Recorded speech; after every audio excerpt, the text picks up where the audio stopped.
And we're live with another fine show tonight. Tonight's show, the MnRTV Live Show, special guest Gary Wayne, as we talk about the Genesis 6 conspiracy and what a biblical study it's going to be about Genesis 6, a fascinating passage in the Bible that talks about ancient giants, descendants of the giants, and their plan to enslave mankind, like the Nephilims. We're going to be talking about that tonight. It's going to be a great show. But without further ado, I introduce the one and the only, the co-host of the MnRTV Live Show, the madman Mario. Welcome to the MnRTV show. Yes. Aren't I ever happy to be back on this show? Because, it's like we wanted Gary to come on a while ago, but he wasn't. But now I'm very excited to have him on this week so we can find out what's his take on the Giants and the Genesis 6 project, because there's a lot of things that we need to know about there, but we're going to dissect it later on around 8:15 or something like that. 8:15, and it connects the Genesis 6 conspiracy to the end times of the Antichrist, or the end days here. What are they planning to do? Well, we're going to be talking about this with Gary tonight because he's a wonderful author and has a wonderful book out. So we can't wait to have him on, and he'll come on at 8:15. But now, let's get the show going. This show's been brought to you by the Montreal Anti-Illuminati Task Force. Yes. So now this is me. This is Mario. I'm going to be switching on over so that you get to see all what you got to see. When we speak, we show you what you got to see. So here she is. I'm going to switch on over. So don't go anywhere, people. You're just going to get a lot better. Right? Yes, it will. Okay, so now here she is. Here is our wonderful blog, and it's the MnR Productions Mariolaur, blogspot.ca. And if you have this bookmark, very simple. Just refresh, and it'll bring you right here, and you can get to see all on the side. We have from when we started back in 2006. And if you don't see this, now just refresh, like I said before, then you hit right there, play, and you see us live. Or when the show gets recorded, you get to see it recorded, right? And you could see what we missed or what you missed and what we spoke about. Now here's Chitango. You could talk and ask questions to our guests and ourselves. And now we're going to be talking about the popular pictures of the week that have been posted on both Conspiracy Talks on Facebook and Google Plus. So, shall we commence? Here's the first picture of the week, and it's on George Soros. George Soros here. I don't always fund Black Lives Matter, but when I do it with the intent of starting a civil war. He looks like a lizard himself. Look at him. Human. What? This gentleman right here deserves a whole show on himself. I know. Him with Henry. Yes, we should do a show about George Soros and Henry Kissinger. Because he runs the show that we don't know about, like the elections and all that's happening in the States. He's the one that runs it all. So he's the one that funded Black Lives Matter. Suivant next. Oh, yeah. Globalist stranglehold. Vatican City, the Vatican Obelix, City of London, the London Obelix, Washington, D.C., the Washington Obelix, the military, which the Vatican City has the religion, obviously. London City has the Queen of England. Hindrance and military. The Queen of yes. Uncle Sam. He wants you. So this is the globalist stranglehold. It's like so hard. Stranglehold, whatever. You know what we're talking about. The choke slam. And notice they all have the obelisk. I wonder if our guest knows anything about why there's this, because I'm sure this is all tied in with The Genesis 6 Yes. conspiracy. Where I'm like 100% sure. Suivant next. Herbalife contains genetically modified soy, corn, canola, and cottonseed. Contains artificial sweeteners like sucralose. Contains MSG. Contains highly processed trans and hydrogenated fats. Contains artificial flavors and contains preservatives. Do we really want that? And look, the ingredients are all there, so you folks can read about Herbalife. What's your take on Herbalife? Yeah, I never trusted them. I know it's all a big money industry, and they also have GMOs. So, we can't really trust Herbalife. I mean, I never liked Herbalife. Something told me not to trust it yet. But it's garbage, and they want your money. It's Uncle Sam. They want to kill you. Oops, I shouldn't have said that kill word, but I said it. Suivant next. You said it twice, actually. If you don't know who George Soros is, who Saul Alinsky was, who Bill Ayers did, what Agenda 21 is, what clouding privilege means, you shouldn't vote. Educate yourself. And most people don't know what all this is about, do they? That is exactly why we got to do a show on George Soros. And Henry K. Kissinger. Yes, and all these people right there, because people out there, they don't know who he is and where he came from and his history. So you got to know all these. Pause the video once it's recorded and go Google all these and find out for yourself. Be informed, never hurts anybody. Suivant next. It isn't a debate, it's a puppet show. Exactly. What was on Monday night wasn't a debate, so it was a puppet show. Like a theater. For me, it was more like watching a comedy next. Like watching comedy. Or wrestling in a way, when they talk and they argue. Yeah, and then you see Hillary. She can't keep a straight face, so she's not a good actor. Suivant next, the snake. Most of our curses roll off our tongue with negative self-talk. Words cast spells. The words you speak become the house you live in. You know that the tongue is the strongest muscle, one of the strongest muscles in our body? And it can hurt people too. Yes, words are very strong. Yes, like if you hurt someone, if you, like example, a woman you like or love or whatever tells you she doesn't want to see you or she's not interested, how can that make you feel? Or she's divorcing you. Or I found someone else. That probably hurts more than a gunshot, I would think. Suivant next. Oh, yeah. Proof that Boeing 757 didn't hit the Pentagon on 9/11. The airliner flew in most secure airspace in the world without being intercepted by any defense jet. And for 45 minutes around the northeast U.S., where the two towers were already hit by terrorists. Weird, eh? And I heard that they hit the Pentagon because the Pentagon had secrets in there. Maybe they knew what was it? The $20 trillion that was missing? Or the $1 trillion? Yeah. Or whatever $1 trillion was missing. I think it was in there. Maybe that's why they decided to hit it. So the information got taken out. The evidence. It was all an inside job. That's what it was. Inside job. Suivant next. I think people try to convince themselves that the use of social media during relationships is completely harmless. But if people really want to be so social, get up and explore new things with your partner instead of being online all the time, faking the happiness or creeping. That's what I worry about being in a relationship. If you're in a relationship and you're sitting across the table and all the person does is text or be on the phone, and then you end up being bored, you do the same. I don't know. It's gotten really bad, folks. What is the humanity gone to today? Down the tubes. Suivant next. Oh yeah, I love this one.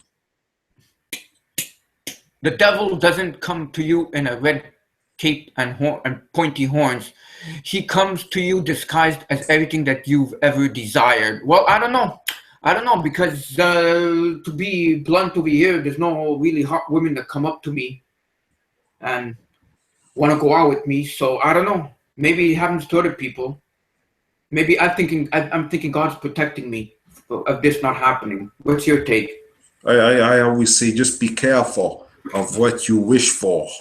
That's what I say. And you know, stay Exactly. All right. So that's the pictures found on our blog and on Facebook, the Conspiracy Talk right here. And it's here it is. You see it just keeps getting bigger and bigger all the time. And if you want to see the latest show, it's simple. Just come right here, click on that, and it'll take you directly right there. It'll take you directly to our blog, and you can see us live, like how you're seeing it now. That's all for the new people out there, because we keep getting new people, and there's new people that say, how do we get to watch our wonderful show here on the MnRTV Live Show? And you know, I mean, we're the best alternative media around to the mainstream media, because they all they promote is gob wages, lots and lots and lots of gob wages, like the debate. Yes. So now we're going to be going inside the news.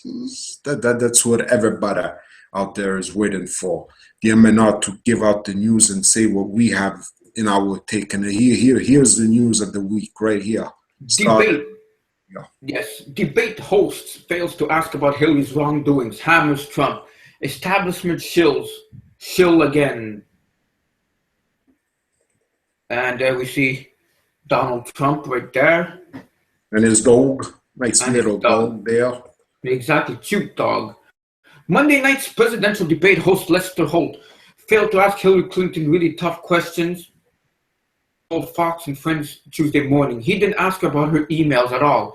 He didn't ask her about her scandals. He didn't ask her about the Benghazi deal that she destroyed.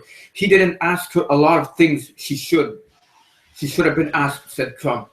They were leaving out all her goodies. Not even one mention of how the Clinton Foundation sold off a good portion of America's uranium to the Russians in a backdoor deal. However, Holt had no problems attacking Trump at the orders of his shadow masters who lured behind the scenes. And we're talking about the Rothschilds, the Rockefellers, the Illuminati. Soros and Kissinger. Don't forget Henry K. Kissinger, Mario. Yes. And additionally, during the debate, Trump was asked about his previous bankruptcies, which Hillary publicly spoken about on many occasions. Yeah, it's as if they were attacking him more than they were attacking Hillary. And Hillary wanted that. For sure, and don't forget, he didn't ask her about that she's sick, why she had these episodes, and what happened about 2 weeks ago. Nobody asked about that. There's a lot of things that we're not asked about. I know. You know? Like, exactly. What are some of the baddest things Hillary has done? You know, there's a list. There's a list on the internet that she's killed like so many people. She got people killed. And I think we put that kill list on the Conspiracy Talk a couple of weeks ago. Yes, and we even spoke about it on the show. Exactly. The kill list, I call it, of Hillary Clinton. But we're not on it yet. I guess we're Canadians, and Canadians don't really care. At least I mean, they don't care much about us Canadians. They just see us as a way to leave that place. Now we're going to be talking about CERN, right? CERN update. Researchers dial down luminosity for elastic scattering experiments. CERN is still going. The failure to discover a new particle that could have broken the standard model of particle physics has dampened the enthusiasm of researchers at the European Union for nuclear research. Scientists associated with CERN's Large Hadron Collider are now preparing the particle accelerator for a special run. one that would seek to observe and study elastic scattering of protons. The phenomenon occurs when two protons survive their encounter intact without colliding head-on, with only a slight change in the direction. However, elastic scattering cannot be observed during normal high-luminosity LHC run, when protons are more likely to crash into each other and create new particles. This is why scientists associated with the Totem and Atlanta Atlas Alpha experiments at LHC are now dialing down the luminosity, therefore reducing the chances of head-on collisions and increasing the probability of elastic scattering. So they're still at it, yeah? Yeah, they want the protons as large galaxies speed against each other. There's a finite probability that the two galaxies will pass through each other without the inner particles interacting significantly. We really don't know what's going on, eh? Wasn't there a satanic ritual murder a couple of weeks ago? Yeah. So, and now there's this. So there's a lot of mysteries going on at CERN, and they ain't going to tell us the truth of whatever it may be that is going on at CERN. Sin, right? Yes. Exactly. We will see eventually when you know, crapola hits the fan, right? We will see exactly. Now we're going to be talking about chemtrails. What's the show without chemtrails? Chemtrails are a forced airborne vaccination that no one knows about. Yes, it is. I like that. I like that title right there. I love it, in fact, because it is a vaccination with all the chemicals that are sprayed. Involuntary, because we don't want that, but they do it anyways. As the public is becoming more wise to the dangers of vaccinations, and it's becoming harder and harder to force them. So what if you refuse to get vaccinated? Well, you don't have much of a choice in the matter. Forced vaccinations will soon be a thing of the past, as the governments are now testing airborne vaccinations that you aren't even aware of and never agreed to. Geoengineering Watch reports, sure, you can avoid vaccinations by saying no to your doctor while withstanding his browbeating and derogatory comments, by finding employment with a company that does not make them a condition of employment, by not putting your children in daycare, or by homeschooling them. But you do have to breed. Gotcha. TLB has propagated a lot of information hailing the use of GMO foods as an alternate delivery systems for vaccines, but also atmospheric spraying chemtrails to bypass the raising awareness and pushback of people like you and I, a subject which we do not discuss enough and is a reality. You will be subject to the mechanism of vaccines whether you like it or not. Well, I'm not going to go through all of it, but here, folks, if you go through it, they're putting all kinds of vaccines, of chemicals that they're going to vaccines they want to put into chemtrails. Mercury, yellow fungal, mycotoxins, ethylene dimercabrate, and others. So you can imagine what that's going to do to us as they put the flying airborne vaccines into our everyday lives and spraying us with it.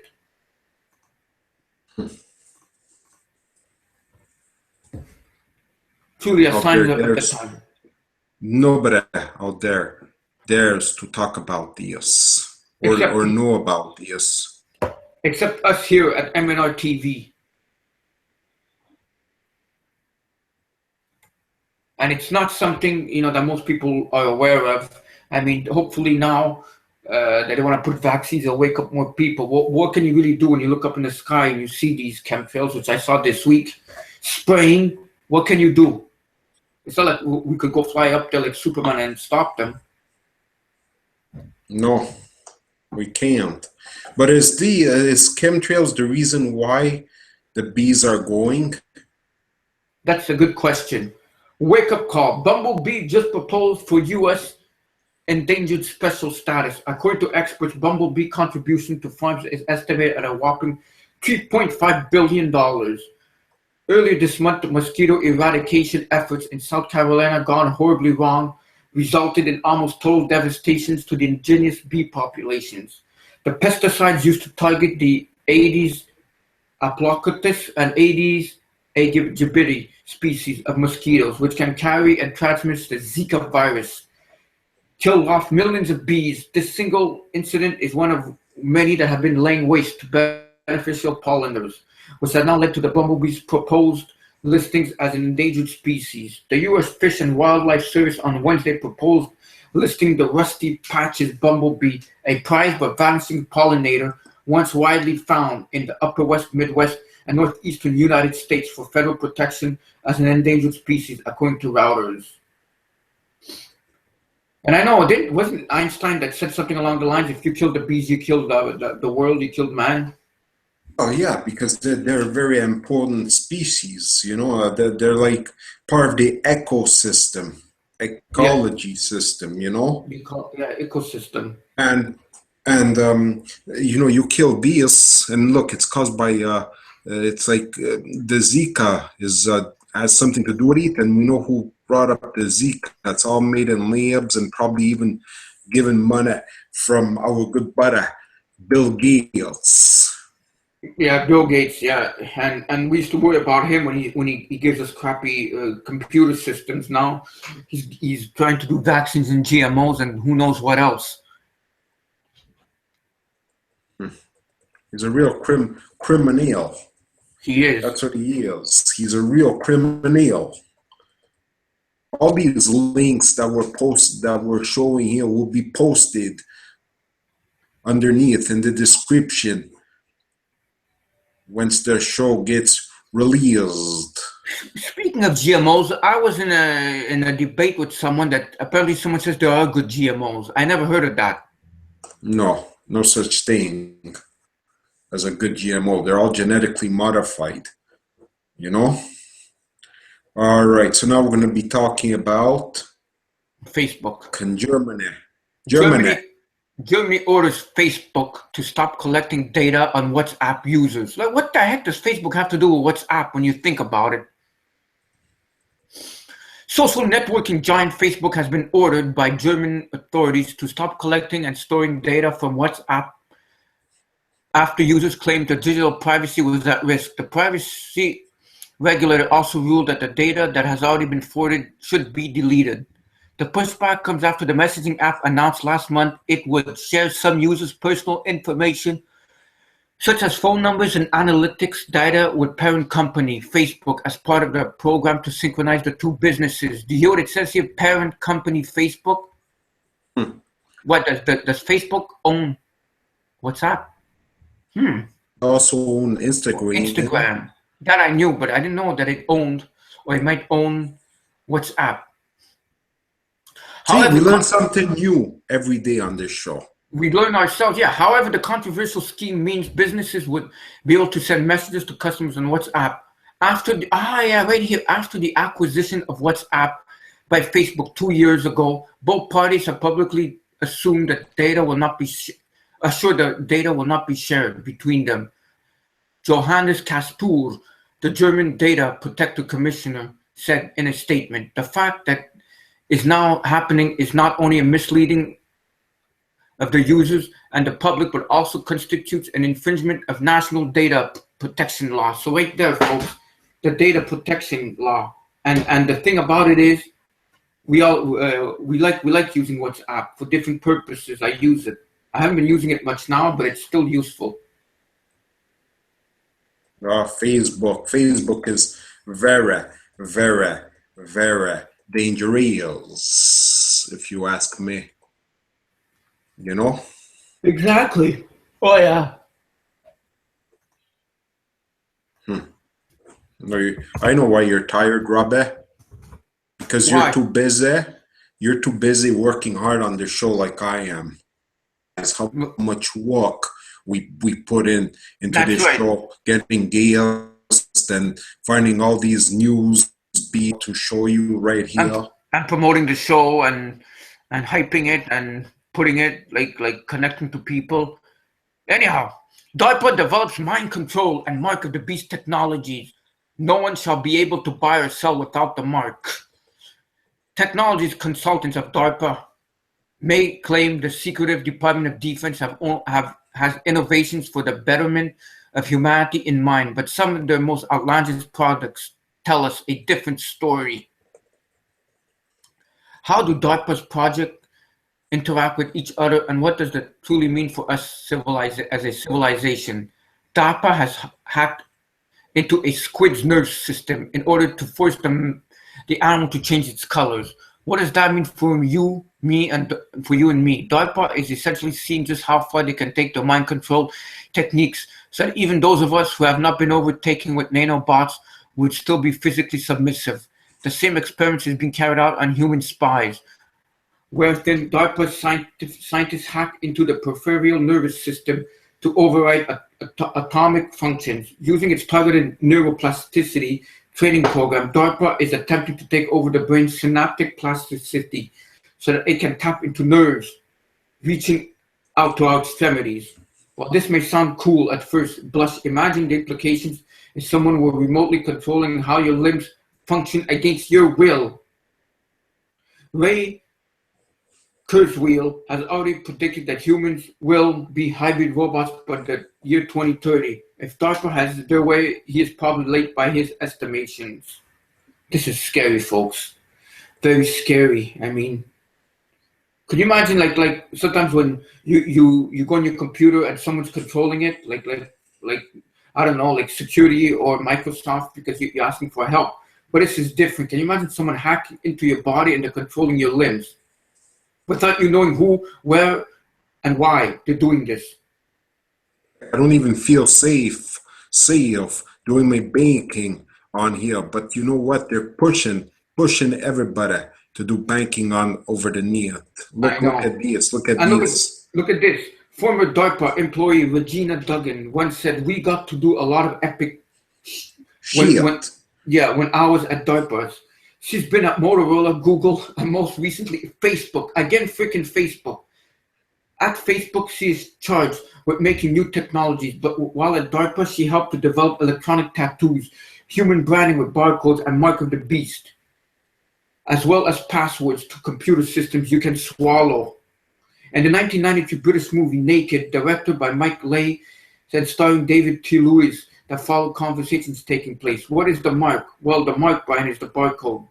The ubiquitous barcode that you will find on every bog roll and every packet of Johnny's and every poxy pot pie.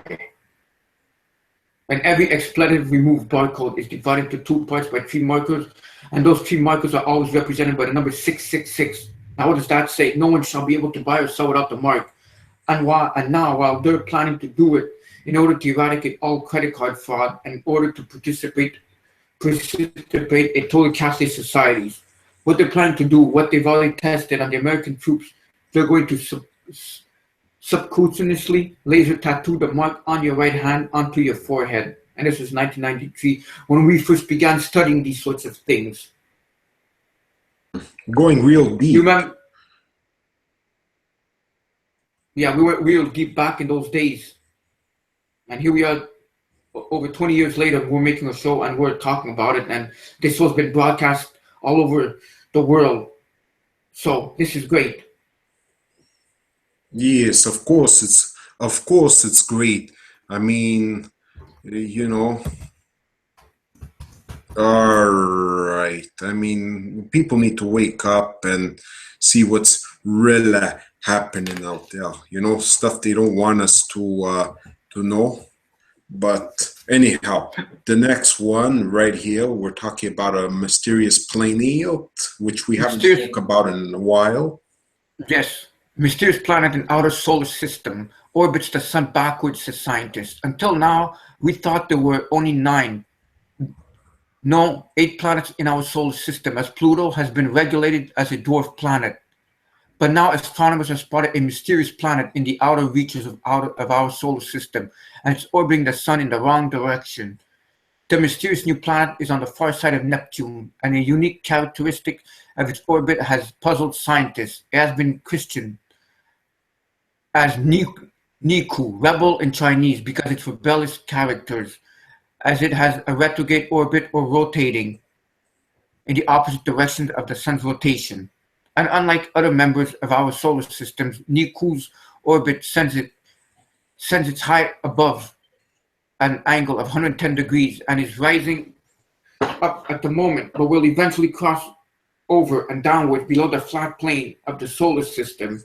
Niku is a small rebel, though it has a diameter of 200 kilometers, 120 miles, and exists beyond Neptune, in the outer solar system, as we know little about. Jim Green, NASA's Director of Planetary Science, has warned it is not, however, the detection of a new planet, and it is too early to say whether it is certainly if there is a so-called Planet X out there. What we are seeing is an early prediction. But as the scientific evidence for Niku seems more solid, the solar system may be having a new resident. That's a rebel, but a rebel without a cause. Could this be the destroyer of worlds, the dreaded Planet X, Nibiru, coming to fruition? But wait, let's focus on Jim Green, right? What he says right there. Says NASA Director of Planetary Science warned it's not, however, it's not. That means it is, because NASA always lies. So when they say it's not, it is. And when they say it is, it's not. So I'd always keep that in mind, because these people out there, they like to lie. You know? Well, yeah, that's all that they do. They lie, and they don't say the truth, that's for sure. Why would they anyways? Of course they don't want, because they don't want to put fear in people, because then people say, what's the point of living and working? And, you know, well, I found something this week, and it's on here on Yahoo News, something about China begins operations. Begins operating world's largest radio telescope. That's fascinating, right there. I wonder what they're going to try and find. What will they find? What will they tell us? What won't they tell us? And there it is right there. China begins operating world's largest radio telescope. The world's largest radio telescope began operating in southwestern China Sunday, a project which Beijing says will help humanity search for alien life. Always alien life. Don't forget that, folks. The 500-meter aperture spherical radio telescope nestled between hills in the mountainous region of Guizhou began working around noon. The official Xinhua news agency reported. Researchers are quoted said FAST would search for gravitational waves, detect radio emissions from stars and galaxies, and listen for signs of intelligent extraterrestrial life. Earlier, in Xinhua City, Wu, Director General of the Chinese Astronomical Society, is saying that telescope's high degree of sensitivity will help us to search for intelligent life outside of the galaxy. Wow. And it plans to put a space orbit by 2020 and eventually a manned mission to the moon. Are they really going to go back to the moon? Come on. Weren't they warned not to go to the moon? Did we even go to the moon to begin with? But don't forget, this is from Yahoo News. Right and there. Don't also forget, it is from China. I have nothing against the Chinese, but China, the country itself, I don't know about the... You mean the government? The government and the country, you know? Yeah. That's the thing. The thing. We do not know. And we will not know, but we will find out soon. And look at this. Look at this. When we talk UFO, oops, what is this? Hold on there, Robbie. Hold on. Let me adjust this. I hate when this happens. What are they trying to do to me? Kill me. All right. I hope it stays like this. Okay. Recent UFO sightings. Oh boy. Again. Well, why is this happening? I don't know. Maybe they don't want us talking about this. Yeah, because it's something mysterious. It's like I don't know. I don't know what to say. Hold on there, Robbie. You know, the powers that be. Let me. The powers that be are doing this, but we will find a way to go around it because that's what we're about. We're here to expose. We're researchers. We expose. We go deeper than most people would go into what needs to be told. That's why we're always researching every day. Anyways, I don't know what happened. I think they took it down, so we'll go to another UFO, unfortunately. They took it down? Wow. Yeah. Police helicopter captures UFO on thermal camera. Mysterious craft filmed flying against wind, undetected by air traffic control. So the police found something. And I would assume that this is it? Yeah. Okay, where is this? South Wales. Police are still scratching their heads over the UFO that appeared on one of their cameras last Saturday, reports the Daily Mail in Britain. Officers flying in a helicopter across the Bristol Channel around 9:30 p.m. local time became aware of the mysterious object when it showed up on the aircraft's thermal camera. It was not visible to the eye, nor did air traffic control detect the unidentified object. The helicopter's altitude at the time was 1,000 feet. It's difficult to judge the size, but we filmed it for over 7 minutes, the police tweeted, while requesting suggestions from the public as the object's identity. So there's a video. Pretty fascinating what they found. Some have suggested the UFO is a Chinese lantern or balloon. Here we go with the balloons again. But those ideas have been rejected since the object was flying against the wind. The sightings by police officers follow another just a few miles away in February by a local woman, reports Somerset Live. Fiona Powell took a photograph along the beach while walking with family and friends. That on close inspection showed what appeared to be a flying saucer in one corner. This could be a meteor, but is it? Depends on how fast it was going. Was it going downward? If it was a meteor, that means it was plummeting downward. It was like going this way to go down somewhere. But and here's NASA again, was accused of shutting down video of a curious object in space. NASA, for its part, denied cutting any feeds. But it's not the first time against such allegations have plagued the agency. Well, of course, they're known to plug in to do that. That's for sure. I don't know about you, but I just don't like NASA. You know what I mean? I don't know, man. It's like... Exactly. So, folks, I think now's the time for Trish to come on. Yes. We're going to take a little... She's drinking water. Okay, good. Well, we're going to take a short break, and when we come back on, we're going to get Gary Wayne to talk about the Genesis 6 conspiracy, and we can't wait to have him on. We've been waiting all week. Yes, we have, haven't we, Robbie? We you know, it's like I was looking forward so much for Gary to come on, and here he is. So here's Trish. About the author.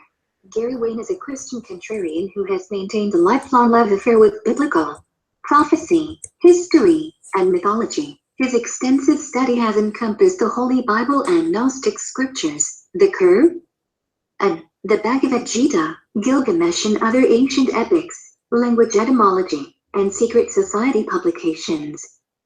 About the book. There are giants among us, passing largely unnoticed, intent on carrying out a secret plan to enslave all humanity.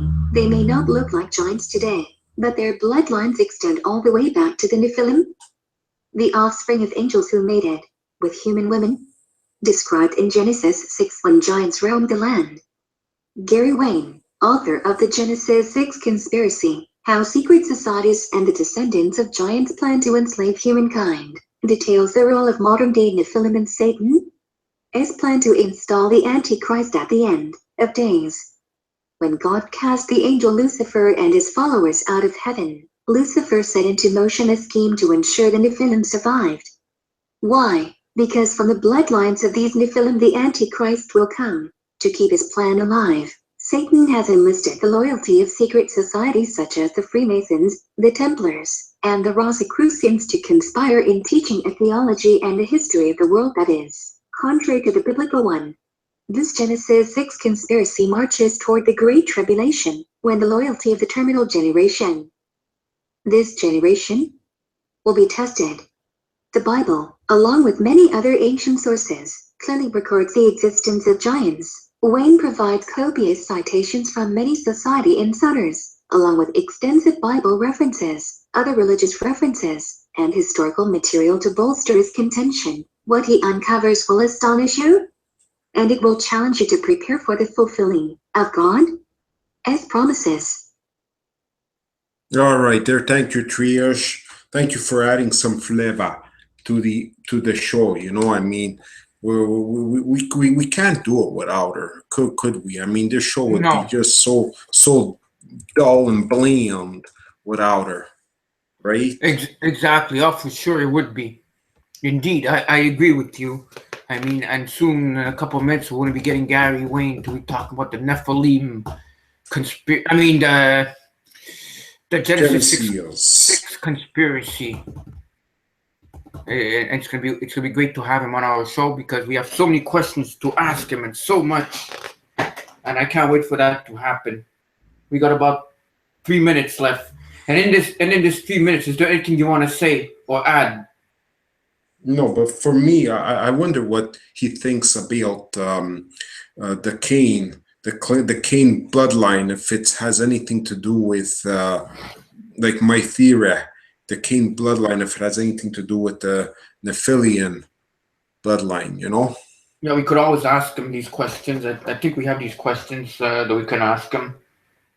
I mean, he might know, he might not know, but that's the whole point of when we get guests, you know, we see what their take is on it. And, you know, also people out there ask us questions. We need your questions right there, Paule and Leland, if he's there, and hopefully Susie X and you know, the rest out there, you know, on this worldwide transmission, which is MnRTV Live Show. And Ryan too. Whenever Yes. he comes on, he'll be on soon. He always looks forward to doing this show, and you know. Exactly. Mary, have you heard about that Montreal wants to build an inflatable tunnel on St. Catherine Street? Yeah, I heard about it. It looks like a big waffle. What is that all about? I don't know. The city wants to waste money. You know? Why don't they make more jobs or feed the homeless and the sick? Because that is the easy way out. And of course, they can't do that because they want to depopulate us. They want to get us sick. They want to make us suffer and depopulate everybody. So they use their money on uselessness. They don't want us humans to be happy. They don't want that. They want us to, you know, be angry and depressed and, you know. Yes, exactly, and cause people to have mainstream depression and anxieties and who knows what else. It's not good. But there's traffic, all kinds. But you know what? That's why they want us to take public transportation. I know the problem is public transportation. Sometimes it breaks down. There's always a suicide in the metro, or the bus doesn't show up, or who knows. So that causes more stress. But traffic is going to be very horrible. You a waste of gas. But that, we're talking in 2018, no, or 2015. Yeah. So, you know, it's not going to be that good. I can imagine, right? No. Exactly. Well, all right. I guess I'm going to try getting Wayne on our show. It's the time, so I'll be contacting him. Are you ready? I'm ready, Eddie. I'm very, very, very excited for this. Let's do this. Let's get it done. Okay, let's contact him now. Yes. All right. Yes, because I always like talking about Nephilims are my thing. I really dig them, you know. I really dig these. I like knowing about Nephilims and generations. Hello, Gary. Gary, can you hear me? I'm here. Yes, I can hear you. Okay, perfect. Well, Gary Wayne, folks, on our MnRTV Live Show. Welcome to the show, sir.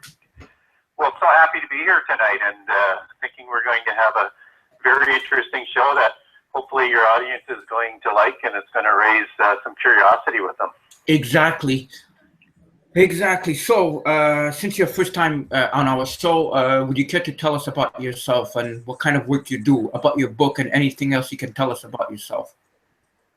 Sure. I'm a long-time history buff. I'm a long-time mythology buff, a long-time prophecy buff. And so, my biggest passion, though, has been prophecy. So I've been studying prophecy for over 30 years. And along the way of studying prophecy, I came along with the narrative in Genesis 6 that always kind of intrigued me. And so that's how I came about in terms of writing the book. And like I said, I've been doing it for many, many, many years. But prophecy is my absolute passion. And so what's interesting about this book, though, is even though I wanted to write my shortest book, which it probably turned out to be my longest book that I'll ever write, is I wanted to connect that narrative from Genesis 6 to the end time. Because I think a lot of your audience might know and realize is that, things like demons show up in Revelations, and there's references in the New Testament about spirits and demons and things. And then there's the fallen angels that are talked about in Revelation, and the war in heaven in Revelation 12.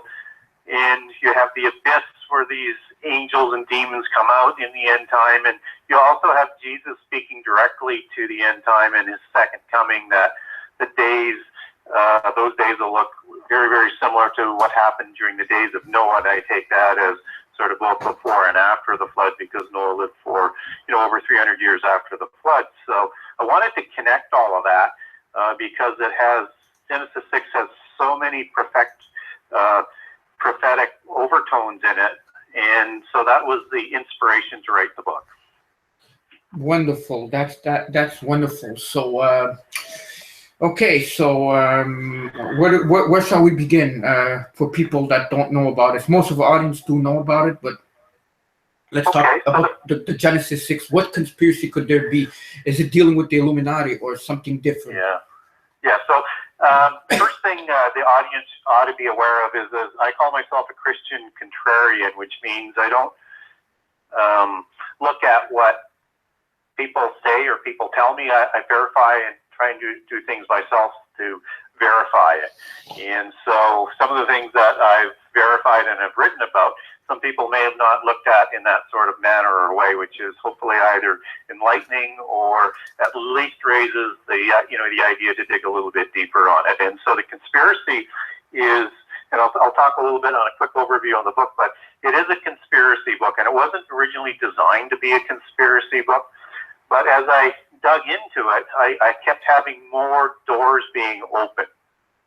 And to answer your question in terms, specifically about the Illuminati, absolutely the Illuminati is involved, because once I got a hold of some inside information and some interesting books from the secret societies and occultists, like the history of Freemasonry by Albert Mackey, you learn very, very quickly that their Masonic organization was created at the same time as the descendants of Enoch, and this would be Enoch, son of Cain, was developing mysticism.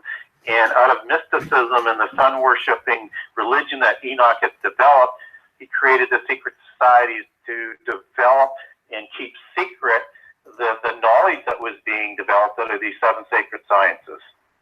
And so when we look at conspiracy groups today, whether or not it's the Rosicrucians or it's the Illuminati or it's the Freemasons or it's the Bilderbergers or it's the Club of Rome or it is the Skull and Bones or the Bohemian Club, it matters not which one. We're all talking about the same religion and the same start that came about in Genesis. So my book begins in Genesis 6.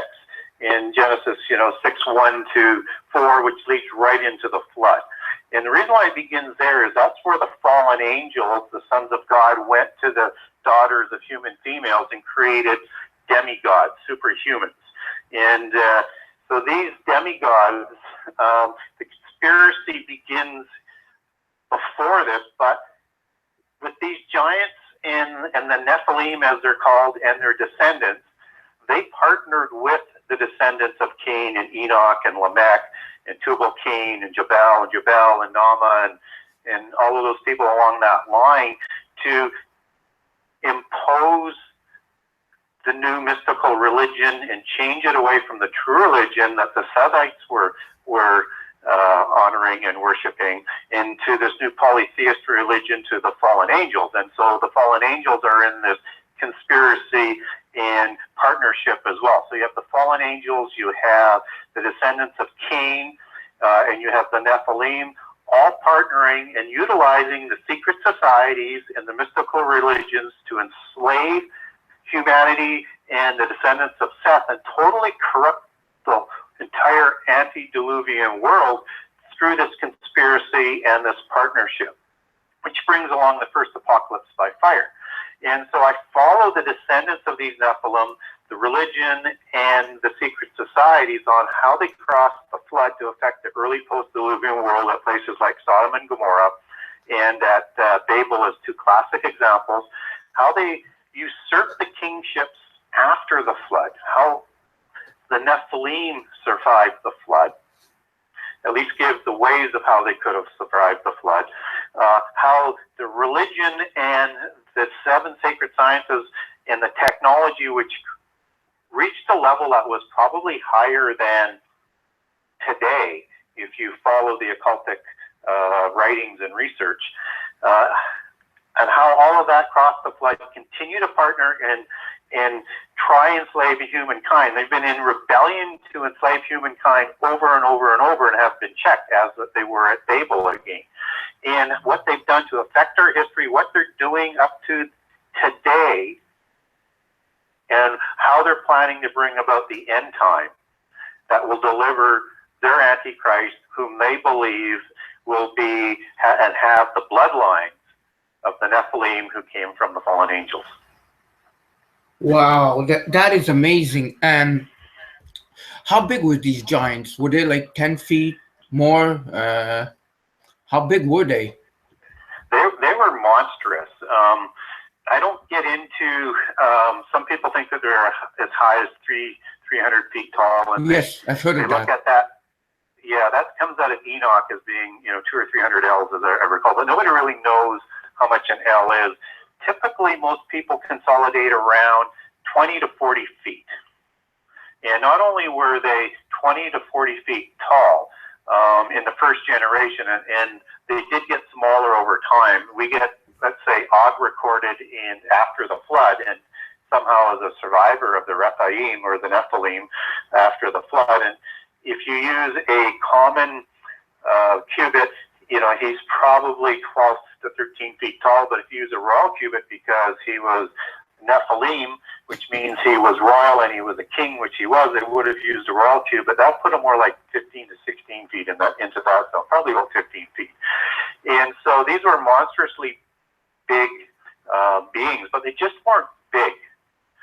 They were bulky and they were muscular.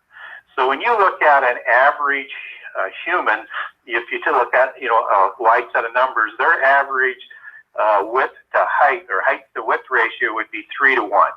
Well, the Nephilim were 2 to 1, so they're incredibly stocky and broad. And they also had a completely different look to them. They're thought to have long necks, and they had slanted eyes. And in many of the recollections of these Nephilim, their eyes actually glowed, and they were known as the Shining Ones, which would be very, would come out of, like the fairy mythology of the Tuatha De Danann and those giants, and the Anunnaki out of Sumeria, where the Shining Ones come from. Just as El was the Shining One, because their parents were Shining Ones. They were opalescent as opposed to shining, the fallen angels. But anyways, there was a glow to them. And they also had high cheekbones and long chins and elongated skulls. And they had this serpentine look at the face of a viper because they were fathered by a certain organization or a certain sect of the angels known as the Seraphim angels. And Seraphim, if you go to Isaiah 6, describes them as where that name is only mentioned. If you look at where that comes from seraph, as in the seraph venomous snakes in Numbers during the Exodus, where the Israelites were being harassed by these venomous snakes. And so seraphim had a face of a viper, and their offspring had the same look. And we also look at another verification for that look when we look at who Satan was, and he's the great serpent and the great dragon. And so if you have a dragon that is from heaven and it has wings, and some of them had 2 to 6 wings, and seraphim for the most part had 6, as I recall. These ones would be what you would call a dragon with a snake face, but it would be a heavenly dragon. But if you also look at the dragon from Eden, or the serpent from Eden, and before the fall, and before it had its legs and its wings, because there's different kinds of serpents, and was forced to crawl on the ground on its belly, and it had its speech taken away, and it had its intelligence taken away, because it was the most craftiest, or in other words, intelligent being alongside humankind that was around it at that time. Then what you quickly understand is these were a sort of animal dragon, the ones that had wings. And the ones that didn't have wings, they walked upright, and they were as large as a camel, at least according to the Gnostics. And so when we talk about these frightening beasts, they were monsters compared to the average human, who would have probably been 5 feet, according to what science would tell us, perhaps 6 feet or 7 feet before the flood, if they had perfect health and the whole environment was perfect, but absolutely monsters compared to humans. And I also look at the word hero, because they're also were called heroes of old and men of renown. They're men of renown because they were tyrants, and they were Gibberim, and they usurped the kingships. But when we look at hero, and we look at it in its ancient meaning, it wasn't understood as it is today. And when we see, but it is reflective of what we would look at for superheroes, like Superman, right? Right. And he's a superhero, and on his crest, he's got this S that looks like a snake, and his father is El, and he comes from the house of El, and El stands for God, right? So this is a reflection and a memory of these Nephilim from Genesis 6. And the ancient meaning was the offspring of a god and a human. So it was 2/3 God and 1/3 human, and it had an immortality spirit within it. And this is identical to the same story that is told in Genesis, which is not an unusual thing around the world on all continents, in all cultures. They have the same historical record recorded in their mythologies and in their religion. They just look at it from a polytheist perspective. They all talk about the creation of the giants and the creations of humans that are separate and distinct. They talk about the world being corrupted, a flood coming and wiping them out, and they all have pyramids, and dragon and snake imagery is absolutely burgeoning in all of those cultures and religions around the world. And they also talk about these gods that governed the earth at that time, and you can call them the heavenly Anunnaki in the Sumerian mythology, or the gods of Olympus in the Greek mythology. But the Anunnaki, the Titans, and all the different giants recorded in mythology around the world are the same being, in my opinion, and I'll document that in my book for the listeners, as being the same group of giants with the same beginnings. They just have recorded prehistory from a polytheist perspective as opposed to a monotheist perspective. Was there any female Nephilims, or were they all male? Well, we don't have absolute verification that the first generation had created female Nephilim, but we don't have anything to disband that as well. But there is a word in the Greek mythology, and it's also recorded in Midsummer Night's Dream, which introduces King Oberon, who's king of the fairies. And the fairy allegory and the fairy mythos is intricately tied to the Nephilim narrative, which most people don't realize. But King Oberon was the king of the fairies in Midsummer Night's Dream, and his wife is somebody called Titanes. which is the female version of the word Titan, or a female Nephilim. And so I think there were female Nephilim that were around, and whether or not they were second generation after intermarrying with perhaps other human females, or they were created, right out of the womb, because there's nothing to suggest that they couldn't have created both. And they certainly dominated the antediluvian world very, very quickly, not only due to their size, but how they're able to populate. Is there any physical evidence that has been found in archaeological digs? Oh, I mean, the record is very, very high, and I'll document a little bit in my book where they like to diagnose or misregister what some of these bones are as mammoth bones, and again, I'll cite archaeologists who cite that. Most of the bones in the skulls, they go missing. And I think everybody's heard this. And so one of the things and the same thing happens with the little people, with the elves and the fairies. And so I locked onto a Facebook group who was logging newspaper articles, and I posted that on my Genesis 6 page under Gary Wayne on Facebook. And so on there, you'll see tons of newspaper clippings from the 1800s to, say, through the 1940s or 1950s.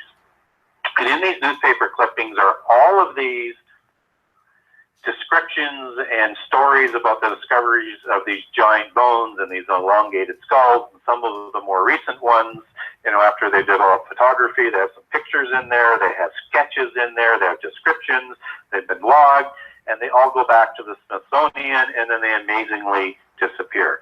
And this happens not only in North America, but it happens all around the world. So there's more than just the Smithsonian in play in terms of what's hiding these bones. If you go over to, let's say, the Mediterranean today, and if you're looking at museums on the Minoans or any of those islands,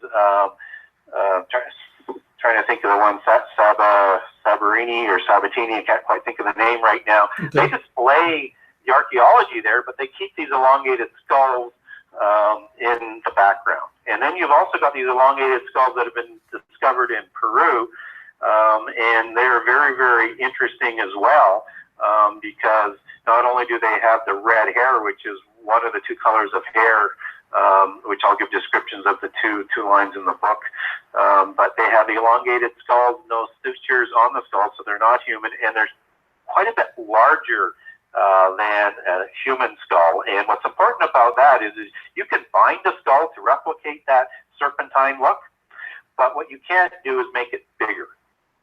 And these are way bigger without human than what a human skull would look like, and they don't have that stitching suture look that's on the skull. And so, that's just sort of a quick sort of look at, some of the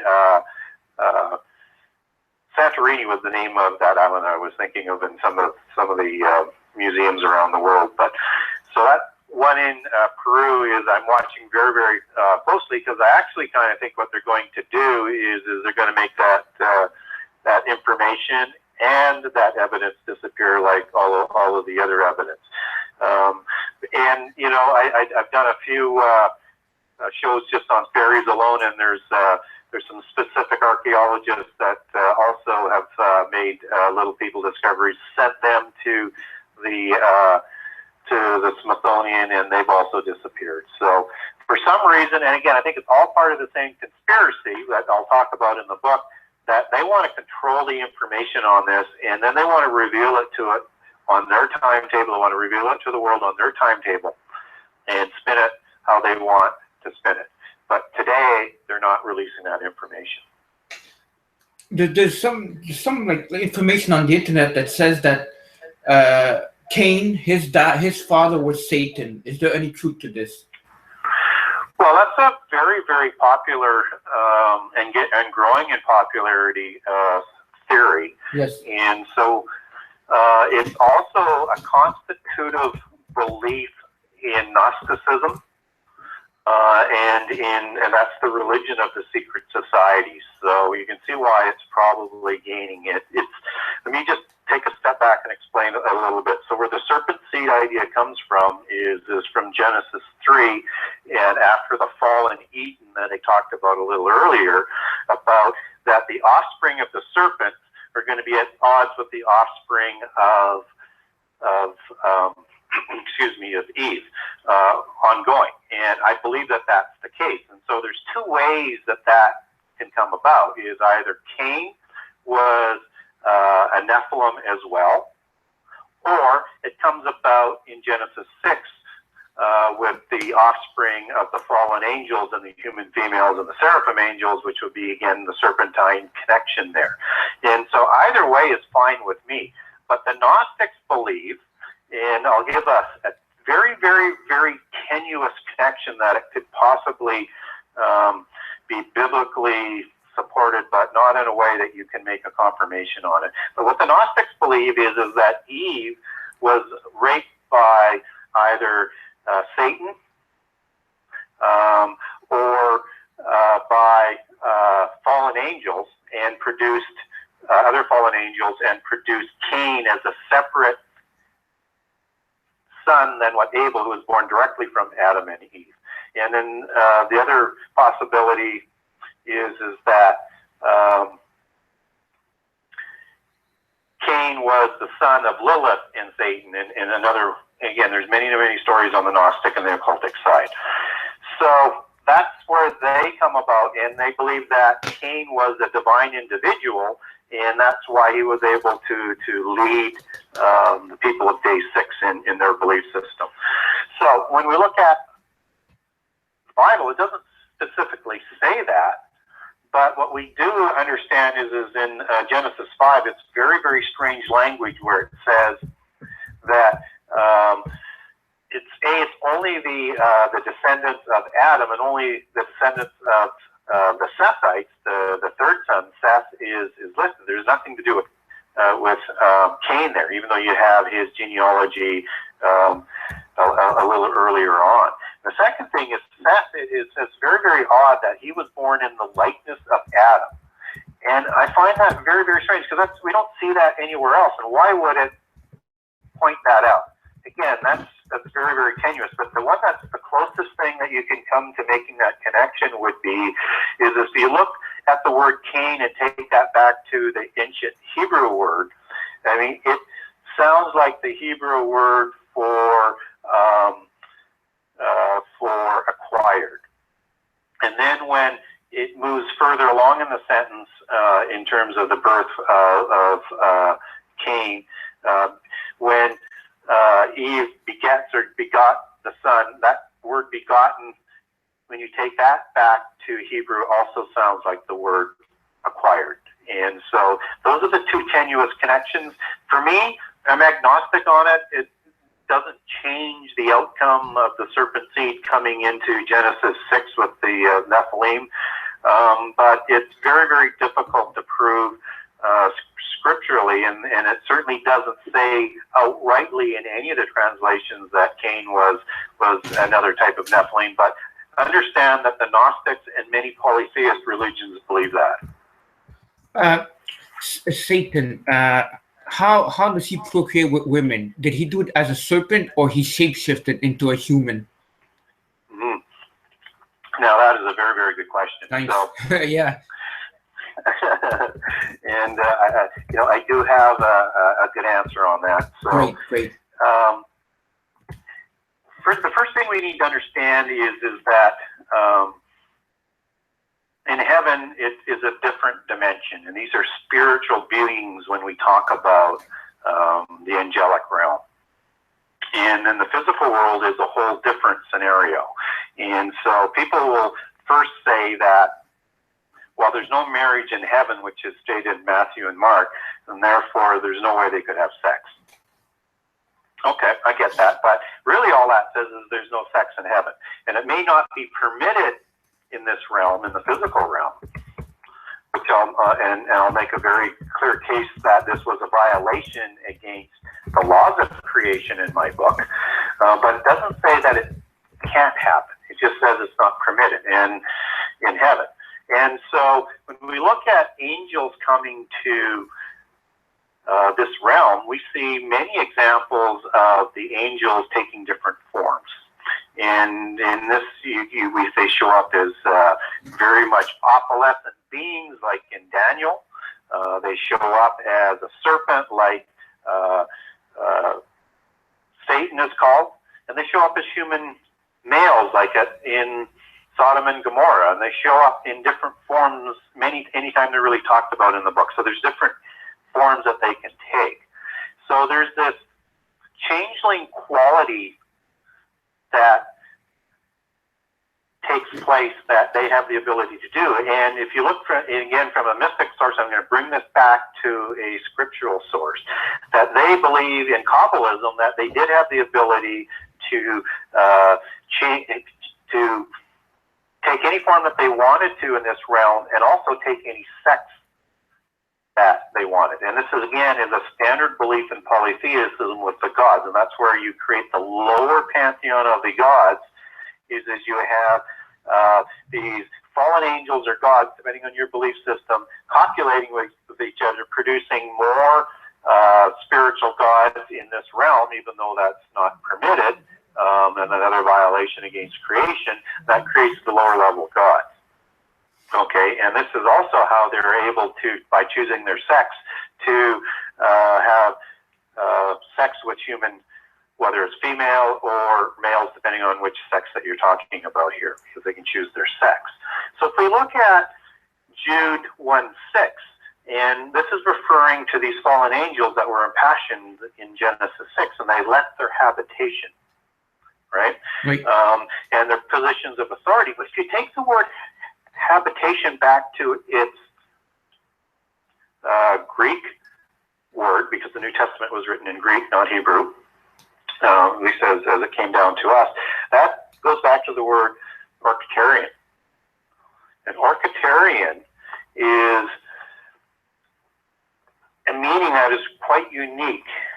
And what it means is it's like a clothing. So they left their actually, I got a little bit ahead of myself. They left their dwelling place for the of heaven, which is the habitation. But back at orchitarian, it means a dwelling place for the spirit. And this is known as clothing of the spirit in heaven and clothing of the spirit, the clothing of the physical realm. And if we go to 2 Corinthians, where orchitarian is only used for the second time in the New Testament, and that's 2 Corinthians 5, it talks about the clothing of heaven.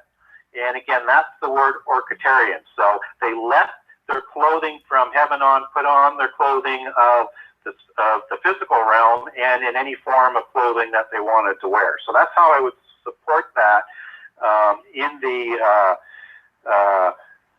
scriptural basis, and noting that it's a dwelling place for the spirit.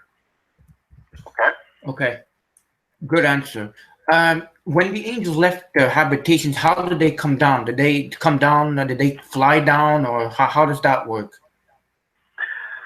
Well, that's another very, very good question. And again, that's one of the reasons why, and I don't spend time on the book on this particular aspect, but I will talk about the concept, is how do they go from one dimension or one realm to another?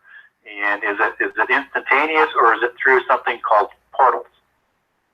And it's likely that they come through some sort of portal, because, again, portals are absolutely constitutive, whether or not it's in the alien mythos, or it's in the fairy mythos, or it's in polytheism mythos. You see it everywhere outside of monotheism.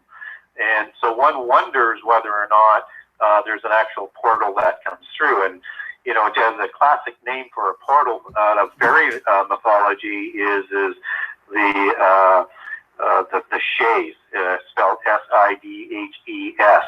And there's also these little things all around the world, on all continents, again, called domens, and they're called fairy domens, and they're like little mini megalithic structures.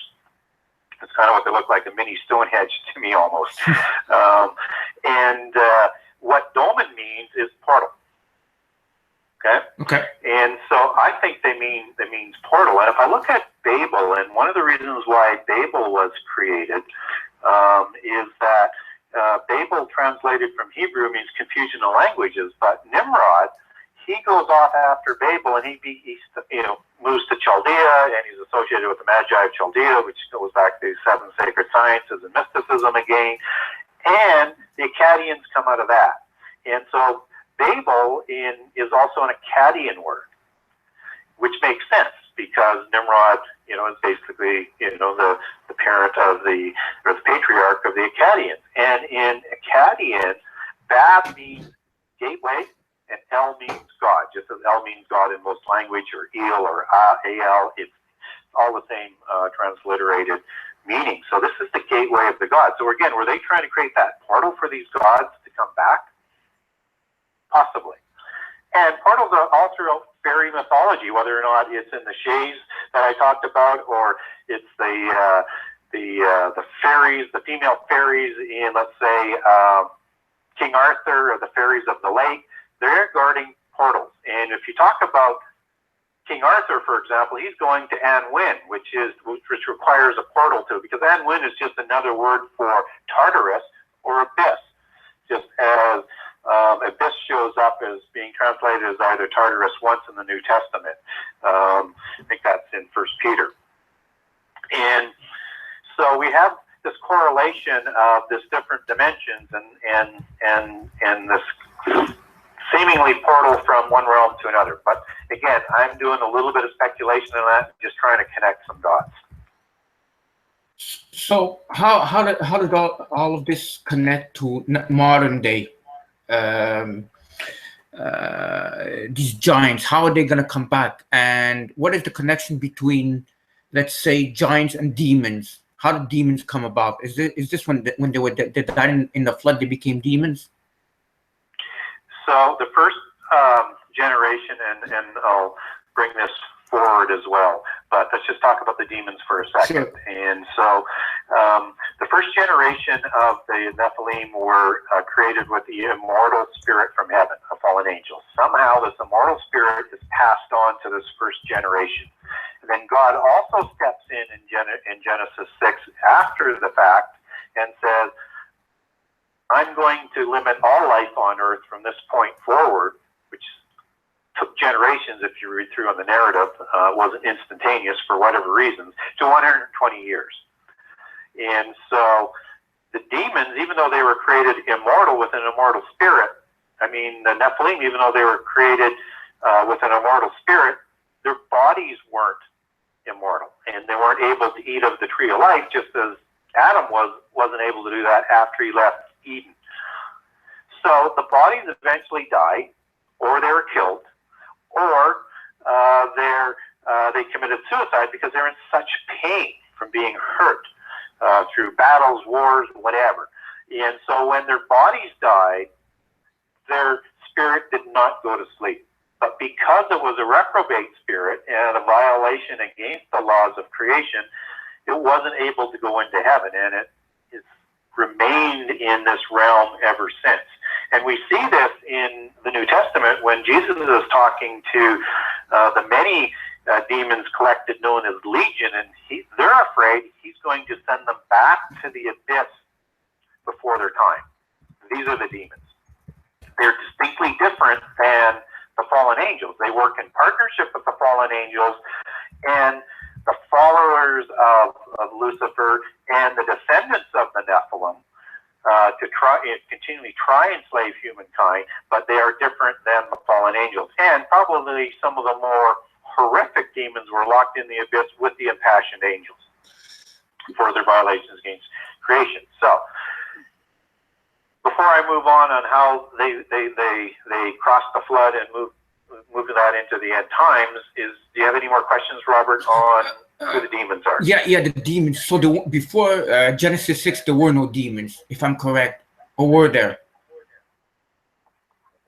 Well, according to what we know, that would be an absolute no, because according to scriptural, unless Cain was and Nephilim, which we can't substantiate in the Bible. We would have to say the demons arrived after Genesis 6.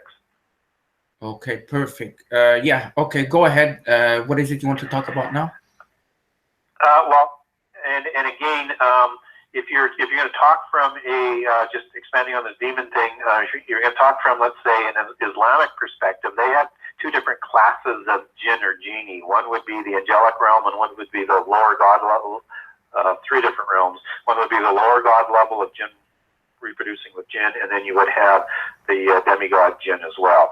And so you still have these lower level gods of demons as well that are they're not Nephilim, and if they are, they're more of a spiritual Nephilim. So there's probably a mix of those in there as well. Now, there's only three ways that the Nephilim can survive the flood, because I'm going to document in my book and make the case that they did survive somehow, because we know in Genesis 6 that they were both before and after the flood.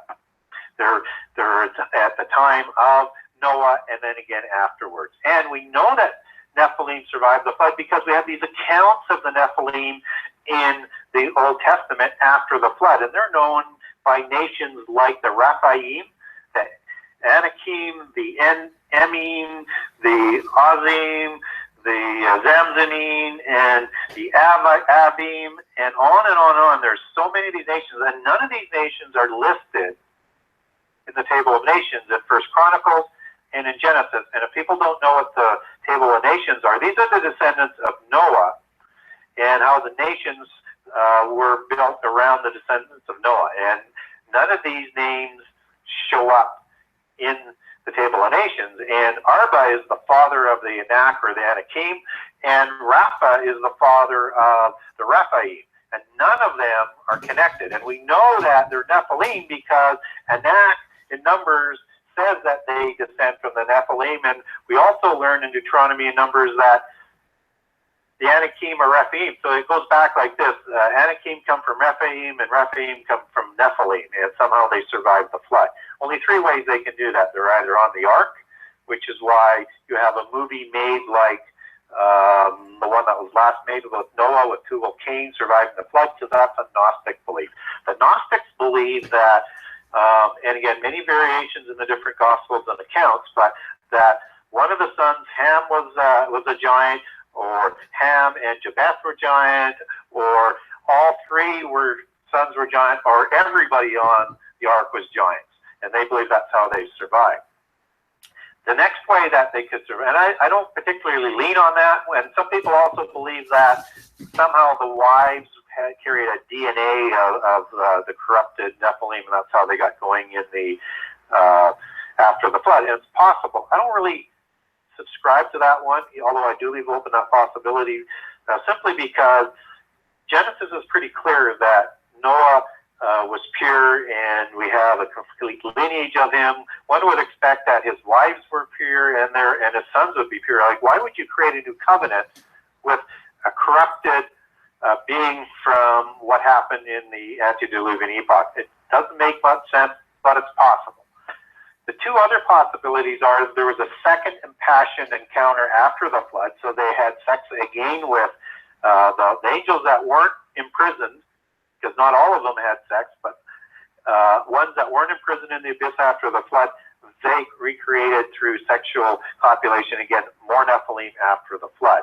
And again, if you look at the Epic of Gilgamesh and you look at the character of Enkidu, that would be one polytheist substantiation that that's what happened, just as Gilgamesh, who is also mentioned in the book of Enoch as a giant that was warned about the flood, somehow survives the flood.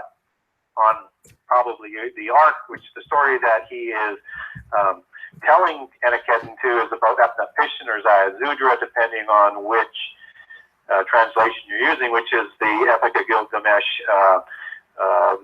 parallel story to the flood. I would just note that all three of these were demigods, 2/3 God, 1/3 human. This is a Nephilim survival story, so at the macro level, it seems similar to the Noah story, but this is a story about the survival of giants, not the survival of humankind, because they're all demigods. And Utnapishtim was the archetypical giant to continue the ways after the flood. So in that encounter, we have both giants surviving a flood on an ark, and we have a second passion violation after the flood. Just in the Greek mythology, we have Deucalion at Pyrrha as being the Greek Noah.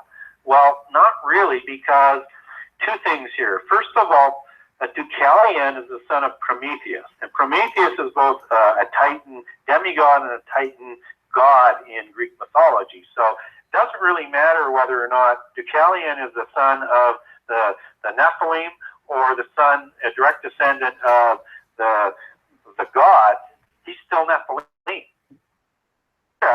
Has many different variations to the name, like Noria and Nora, which all are variants of Nama as you trace that etymology back. And Nama is a descendant of Enoch, the daughter of Lamech on the Cain side, who is curiously put into Genesis for no real reason, but again, in other sources, she married giants and reproduced giants as one of the daughters of men that created the Nephilim. So again, very, very curious. This is a giant survival story on an ark.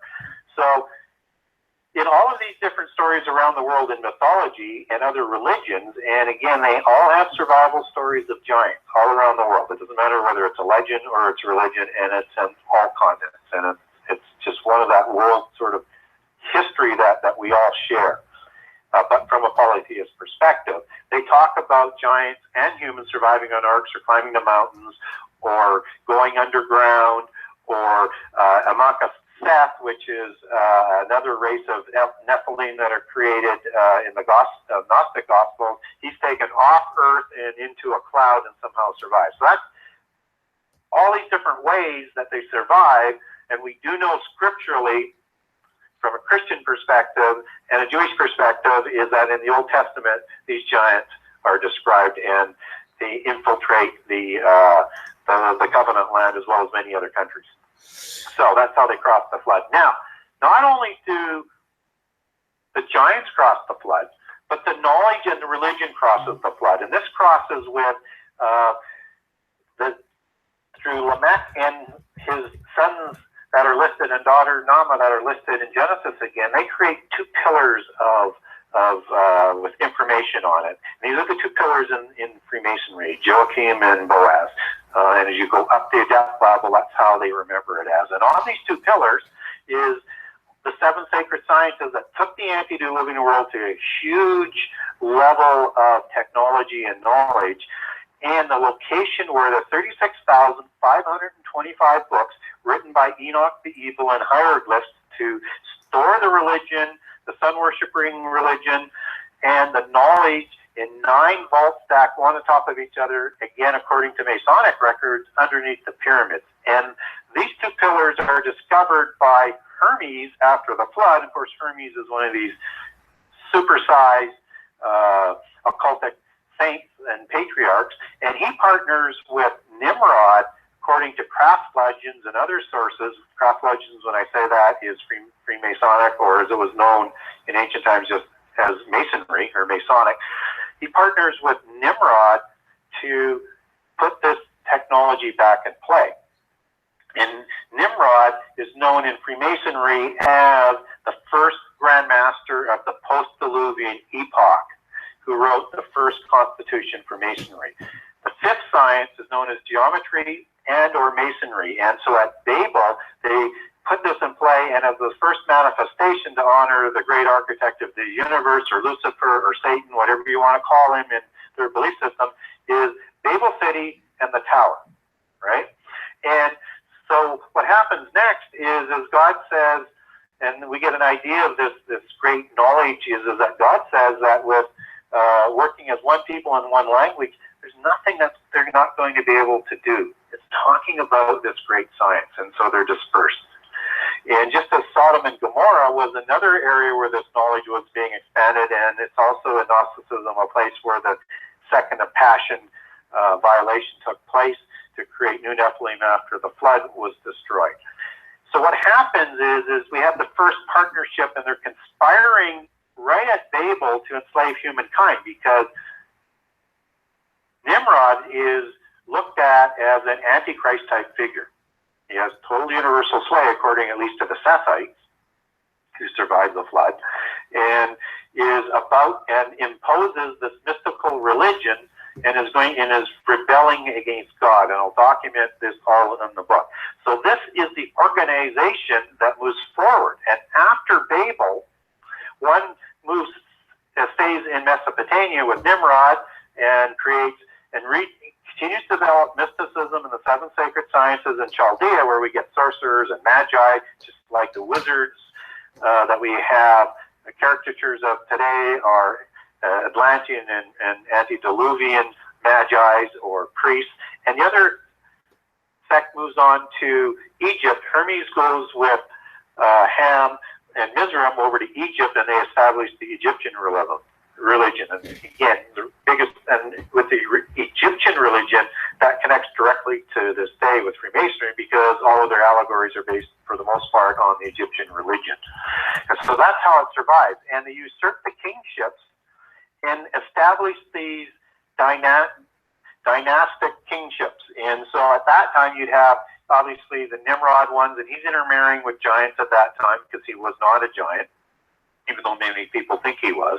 You have the Mitanni dynasty, you have the Amalekite dynasty, you have the Hittite dynasty, and you have the Egyptian dynasty as sort of the five biggest ones of that time. And these dynasties reproduce new kingships through intermarrying with each other's and the kingships of those various Middle Eastern dynasties, and they keep the bloodlines pure, and they've done so ever since. And that's why royals still today intermarry, to keep that ennobled bloodline. What most people don't realize is that they keep these genealogies. They have them on record. And all of the royal families, and the ones that are not the royal families, that are also still part of the power group or the 13 families, they take their genealogies all the way back to these Nephilim kingships and all the way back to the fallen angels. And they say they're going to produce those genealogies in the end time. And they continue to partner to spread this mystical sun worship religion around the world, and secret societies continue to flourish within these mystical mystery schools and mystery religions, and continue to develop the sciences, all in an attempt over and over and over again, whether it's Babel or it's Sodom and Gomorrah, or it's the many times where an Antichrist type figure was almost in place to take over the whole world. Now, of course, back in that time, I mean, there's no way that they could, control areas of the world that they may have, people were in place, but they were still trying to do the same plan over and over and over and over. And for the most part, except for the monotheist religion that was taking place in Israel, all the other religions was polytheism, ruled over by these descendants around the world. So they were perilously close all the way through. And that's what they're going to do in the end time. And that's what they're planning. Speaking of the end times, what's the connections with today's aliens and fallen angels? Well, most people, when they talk about this, they only talk about aliens in the aspect of that an alien is a deception sponsored by demons and fallen angels. Right. And I think that is, accurate to a certain degree, but it's not the whole story. Because there's different types of aliens, right? Yeah. And although we know that angels have shapeshifter variations, we have to understand what was going on in prehistory with the little people. And again, we see this in our entertainment. We see this in classic literature. We see this in Shakespeare. We see this in science fiction. We see this in fairy tales. We see this all of the time, that there is these beings. And Lord of the Rings would be a classic one, where you have like the hobbits and the elves, right, in prehistory. And this is what they believe. And so the thought is that there were many different types of beings that were created, not only the Nephilim, but the little people. And also you have in mythology, and even in the Bible to a certain degree, these fantastic beings, whether or not they're centaurs, or they're Pegasus, or they're Cyclops, and on and on and on and on and on. it seems that this was a reality either through copulation or the technology that they developed through DNA manipulation and crossbreeding. Now, when we talk about this knowledge, I said it probably exceeded what we have today. I truly believe that, even though we're catching up on it big time. So there's 4 classifications. So for people who don't understand fairy mythology, there's 4 different classifications. The first one being are the ones that came from the planets, and these are immortal beings, and these are the fallen angels, and the ones who rebelled in this fairy mythos and came to the earth. And when they came to the earth, they reproduced the earthborn fairies, which would be like the Tuatha De Danann, for example. And of course, they are the fairy folk. So there's a direct connection there, and I'll connect the Tuatha De Danann in my book as well. And when you also have the third class, which is the daemons, or the demons, which is again the bodiless spirits of these earthborn fairies after they died, or their bodies died out. But then you have the 4th class of fairies, and that one is very, very interesting when we get into the fairy mythos, because in that you have a group. It's called the elementals, and you have the gnomes, and you have the leprechauns, and you have the little people. And then the gnomes, which is also one of the etymology related to Gnosticism and knowledge, you have some subsets in there, just as you have subsets in the other 2 groups. And again, even in North American little people mythology, they have these 3 groups as well with different subsets. And in the first set of the gnomes, the gnomes were also the genealogists, and they protected this ancient knowledge. So again, there's this tie-in to Nephilim all the way through, and now I'm going to make a quick tie-in to the alien mythos. So in this sect, you have the goblins, and I think goblins would be where a sect called the grey fairies come from. And these little greys, or the grey neighbours as they're called in Scotland, for example,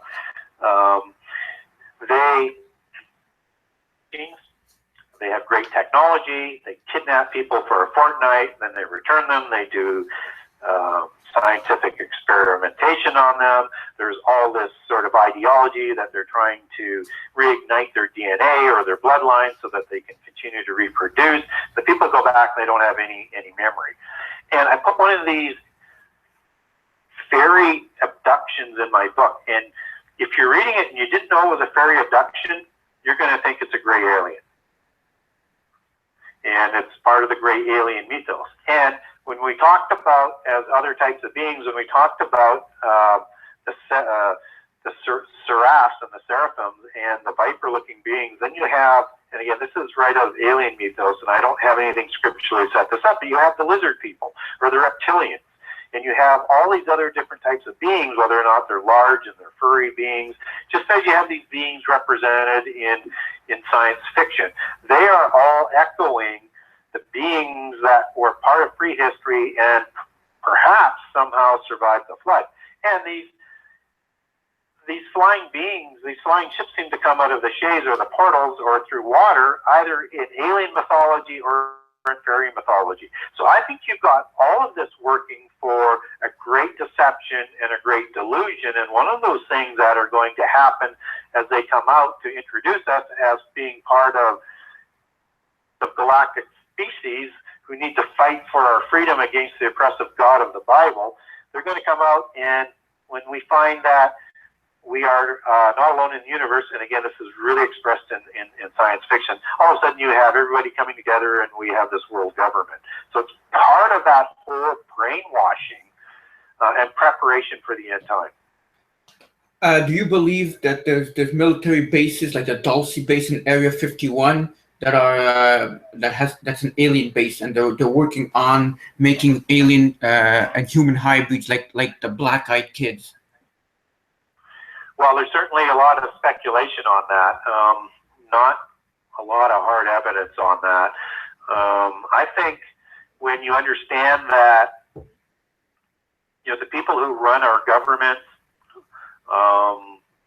they relate back to the Nephilim, and they are continually conversing with, and I'll call them by a whole different variety of names, whether it's spirit guides or their avatars or fallen angels or what have you, the Great White Brotherhood, the White Masters, the Ascended Masters. This is all the same collection of beings that they're talking to.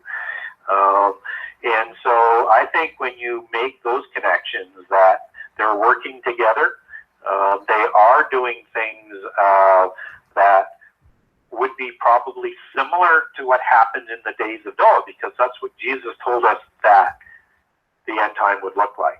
So are they trying to create through either transhumanism, DNA manipulation, whatever form of technology, crossbreeding with aliens or little people or whatever? I think all of that is likely going on. To what degree, I don't know. But what I do know is if these are indeed the end days, then there has to be a parallel.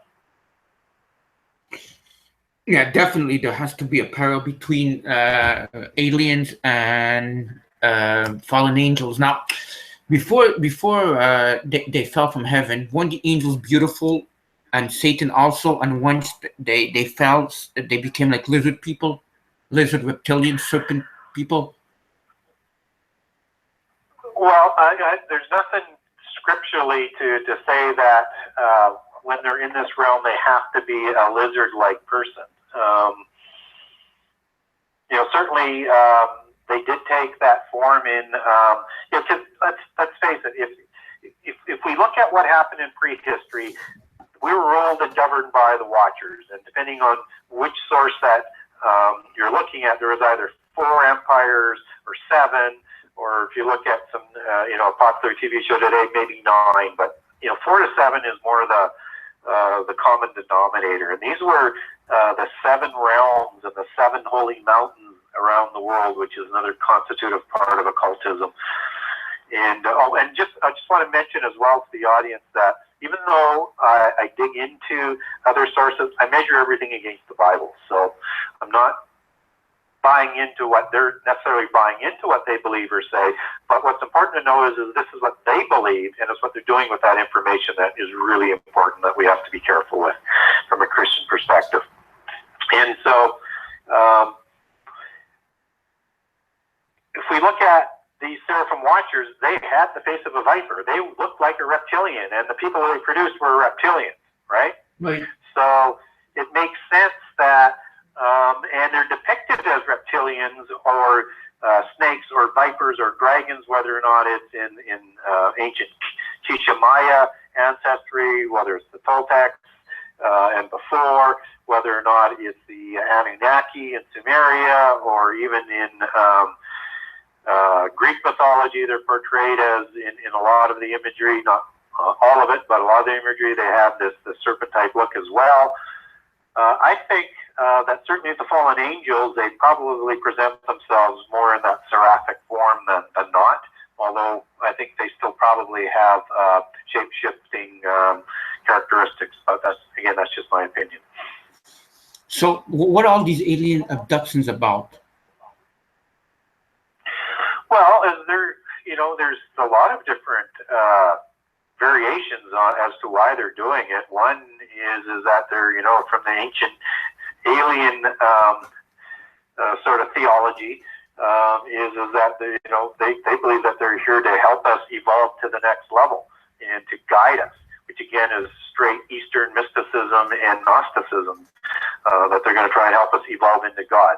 So they're trying to do that in the physical realm. What they're doing then is they're trying to recreate new Nephilim. And again, when we look into prehistory, there's many different forms of Nephilim. So when they're doing this experimentation on that, and if they're going to fulfill the promise of having people evolve into gods, which is again what Satan promised Adam and Eve in Eden, through knowledge and immortality, immortality has to be part of it, which was part of the first generation of the Nephilim. So they have to do something. So whether or not they have an ability to create over time vessels of human bodies that you can just keep injecting your spirit into in a way of being able to separate that, or it's growing new parts all the time, or whatever, mechanical parts, or crossbreeding, they are going to have to present something to do with immortality for people to take the mark of the beast in the end time. Because why would they do it otherwise, right? Why would they line up against the God of the Bible and try and defeat somebody that's not possible? Because they're going to be promised something in this realm and earth today of what they can't get. What people don't understand, though, as well, is that the secret societies and these descendants are not planning to deliver the new age or the false 1,000-year millennium of the new Atlantis that Lord Francis Bacon talked about to the average human. To the average human, to these organizations, these religions, and these descendants, it's only for the elite. And that's why they have these initiations. You have to be invited into these secret groups. It's not for the cattle, as they refer to us. They'll slaughter us en masse. It's only for the people that they believe either have the bloodline or the genes or what they call the spark of the divine or the 1,000 points of light that the Bushes referred to in several of their speeches, both of them, senior and junior as presidents.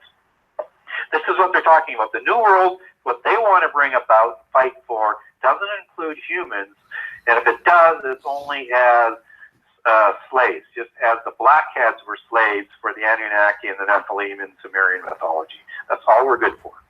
And we don't have the ability to evolve to godhood because we don't have that bloodline, or we don't have the gene of Isis, as they call it, or we don't have that spark of the divine because we don't have that descendancy from fallen angels and Nephilim. But now demons are also trying to take over bodies, like when you see movies like Exorcist, or you see in the Bible there's exorcism. So I guess they need a vessels. Could it be that the fallen angels, aliens, are trying to create vessels for them to possess bodies, so they don't have to come into us and like into normal human beings? That's certainly a significant possibility. It would be a lot easier than possessing all of the time, I suppose. Yeah. But they don't really need to do that. So, but they certainly could. Right. Right. Because they have to possess us. So maybe they want bodies that they can have their own vessels, that they could. Because Satan wants to build an army. Yeah, because they also have this belief system, whether or not it's the drinking of blood, which was a distinctive Nephilim trait and still part of the secret societies and bloodlines today, or if you look into the fairy mythology, which came out like in the Highlander series, and they have the quickening, which they're bringing out the energy. Both are allegories that they sort of feed off the energy or the spirit of from the energy of the spirit or the body or both, I'm not sure. That makes them stronger, perhaps, and of course that's their mythology. So it's perhaps when they are possessing human beings that they're sapping that strength. Do you believe that the government knows about aliens? Yeah, I think so. I think it's more than obvious. I mean, yes. Look, they do flybys by the White House and over military stations, or they're intervening in military, practice and in wars and showing up. Yeah, they know they're there, and I also think that they're probably working with them at this point. So the real question in my mind is when is this great coming out to reveal what I think most people think is likely, that there are aliens, and what exactly are they? Again, I think it's mostly deception. I think they've always been here, and I think it goes right back to prehistory. Do you think Hillary Clinton and Donald Trump could be from the bloodline of Cain? Yes, but very, very, very diluted, or the bloodline of the Nephilim, but very much diluted. Certainly not pure bloods. That's why they're called pseudo blue bloods in North America. And the more powerful families, if you're talking about the Rockefellers or Carnegies or the Morgans, I mean, they in and the descendants of the Warburgs and stuff like that that moved across, they all intermarry and been trying to intermarry with European bloodlines to more ennoble those bloodlines. And again, that's why they all in that circle still, for the most part, intermarry within the families, even in North America. But these ones are not on the inside. Trump is a little bit on the outside, even though he's from that area. And if you look at Clinton, whether it's Hillary or Bill, they were sort of drafted in, and maybe they have distant bloodlines, but they were, certainly Bill came in along with the Rhodes Scholarship, which again is a completely Rosicrucian and secret society sponsored organization to spot talent, to bring them in and initiate them and then use them, but they'll never get to be true high levels in those secret societies because their bloodlines just aren't pure enough.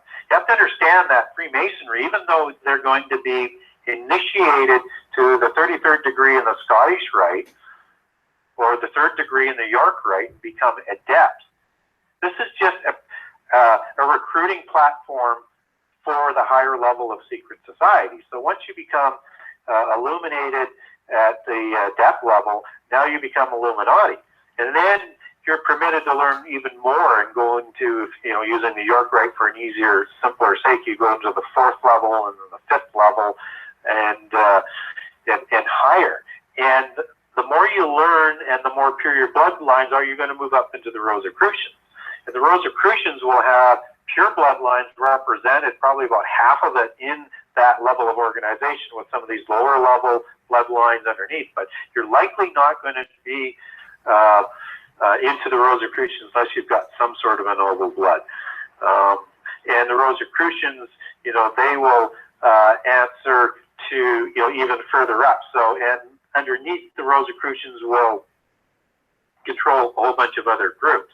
So as you move up that level, I mean, you've got the Committee of 300 that's, above the Rosicrucians, and those are all purebloods.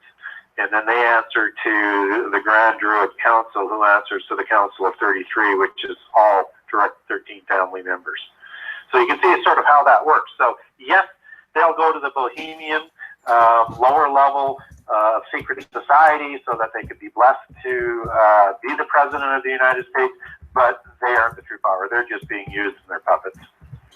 Yes, they're both puppets, and I think that they already have chosen who the president is going to be.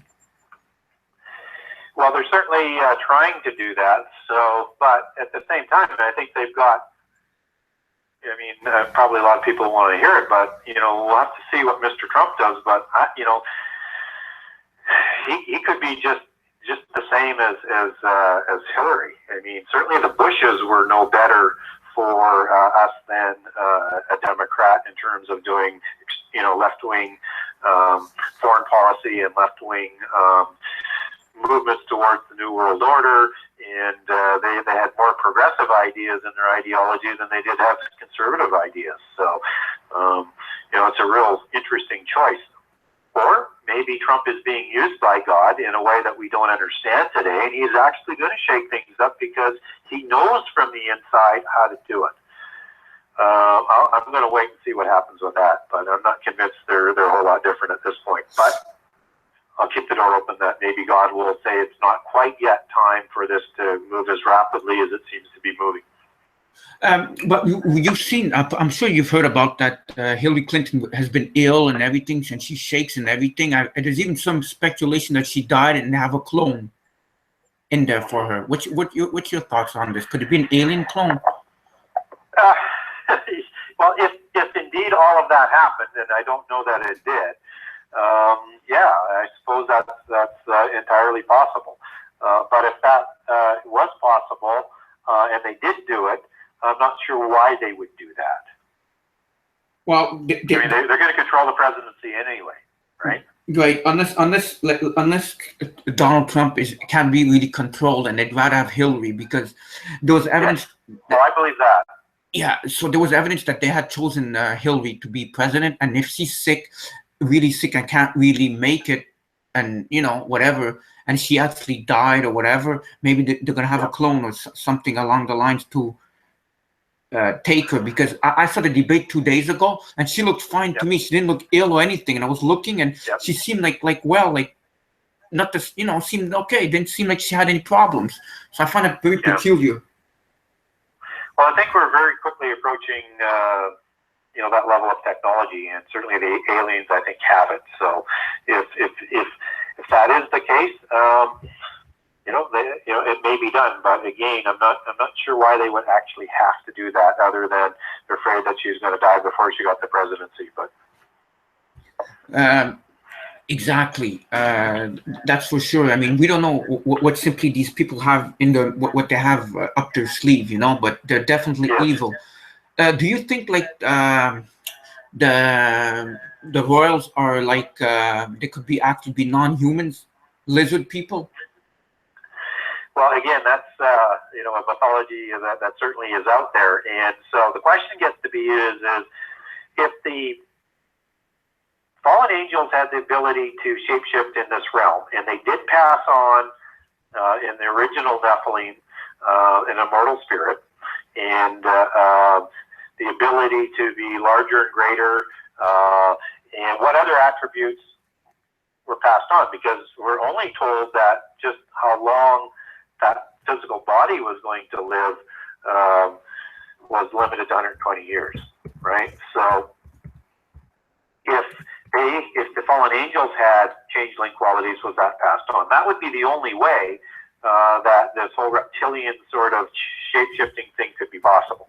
Or they've got a technology that they've developed over time to be able to do that, which again might be possible. So do I think that they're lizards? I don't believe so. I think it's possible, but I think their bloodlines have been diluted over the years, because you still had to reintroduce human bloodlines just to prevent genetic defects. And even though they will, like in the case of Prince Charles with Di, they took they sold as a commoner, but Lady Di wasn't a commoner. She goes back to the Stuart dynasty on her mother's side. They can use that bloodline that has significant other bloodlines in the mix that will sort of help re-stimulate that bloodline. So I think over time they've lost that looks. And if you go back to, let's say, King or Pharaoh Akhenaten, and you look at him in one of the King Tut museums, this guy has a face of a serpent, and this is circa 1250 BC to 1400 BC, depending on who you're talking to. And he has this sort of shapely serpent-like body, I guess. I don't know, but anyways, it's the face I'm concerned with. So that look was being diluted, or maybe that's how they actually looked. It's hard to know at that point, because it's many years after the creation, which was way before the flood. So you're talking sometime before, depending on who you're talking to, before 2500 BC or before 3000 BC.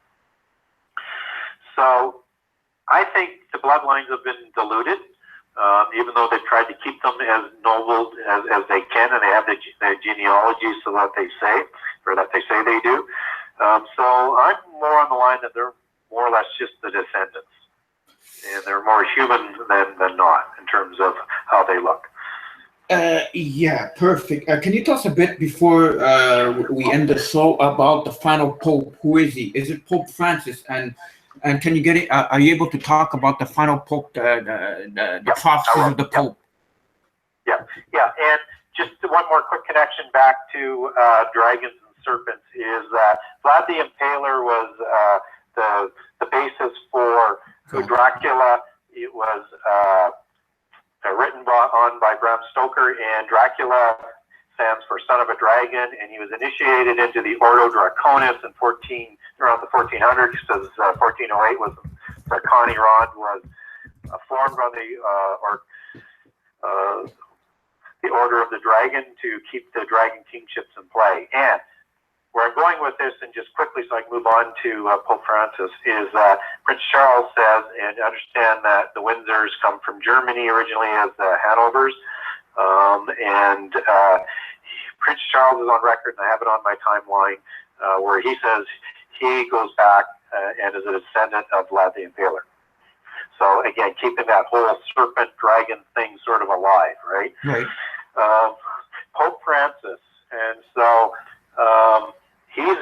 interesting character, and what he's doing is doing nothing to disprove who people think that he is. And so in Catholic prophecy, which is in canonized prophecy, there was a fellow named Malachi in around the 1200s, and he did a prophecy that he presented to the Pope of all the popes that were going to come, and gave not clear signs, but signs kind of like Nostradamus would make a sign in a prophecy as to who that person would be, and you could identify him that way. Now, there's some speculation as to did they actually get rid of it in the 1200s or the 1600s. Doesn't matter. This is what they're referring to, and this is what's really important. Is that again? There's a little bit of a schism here, but most people believe that Pope Francis is the last of these popes. Other people believe there's one more. I think it's the last one, and here's two reasons for it. One is that he was going to be described two ways. One is the Black Pope, and the other one is the Anti-Pope. Let's deal with the Anti-Pope first. Anti-Pope can also be translated as out of Greek as and Latin as replacement Pope. So for the first time since the 1600s, we have a replacement Pope there because Benedict is still alive. Okay, so that's clue number one. Clue number two is the Jesuits. The leader of the Jesuits is known as the Black Pope, and the leader of the Vatican is known as the White Pope in Catholicism. And so for the first time, we have a Jesuit Pope who is the Black Pope, and he was also going to be known as the Black Pope. And so this last Pope, predicted by Malachi, is going to be the one that starts to take apart Christian doctrine in a way that we've not seen before. And he is preparing the way for the false prophet.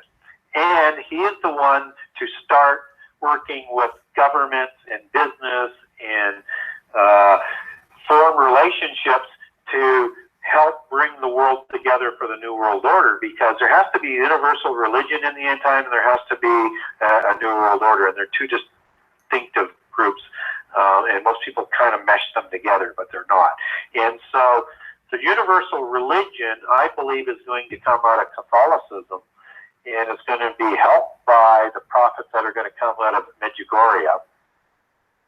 And it's going to first take over the Roman Church and take that over in a way that is totally apostate.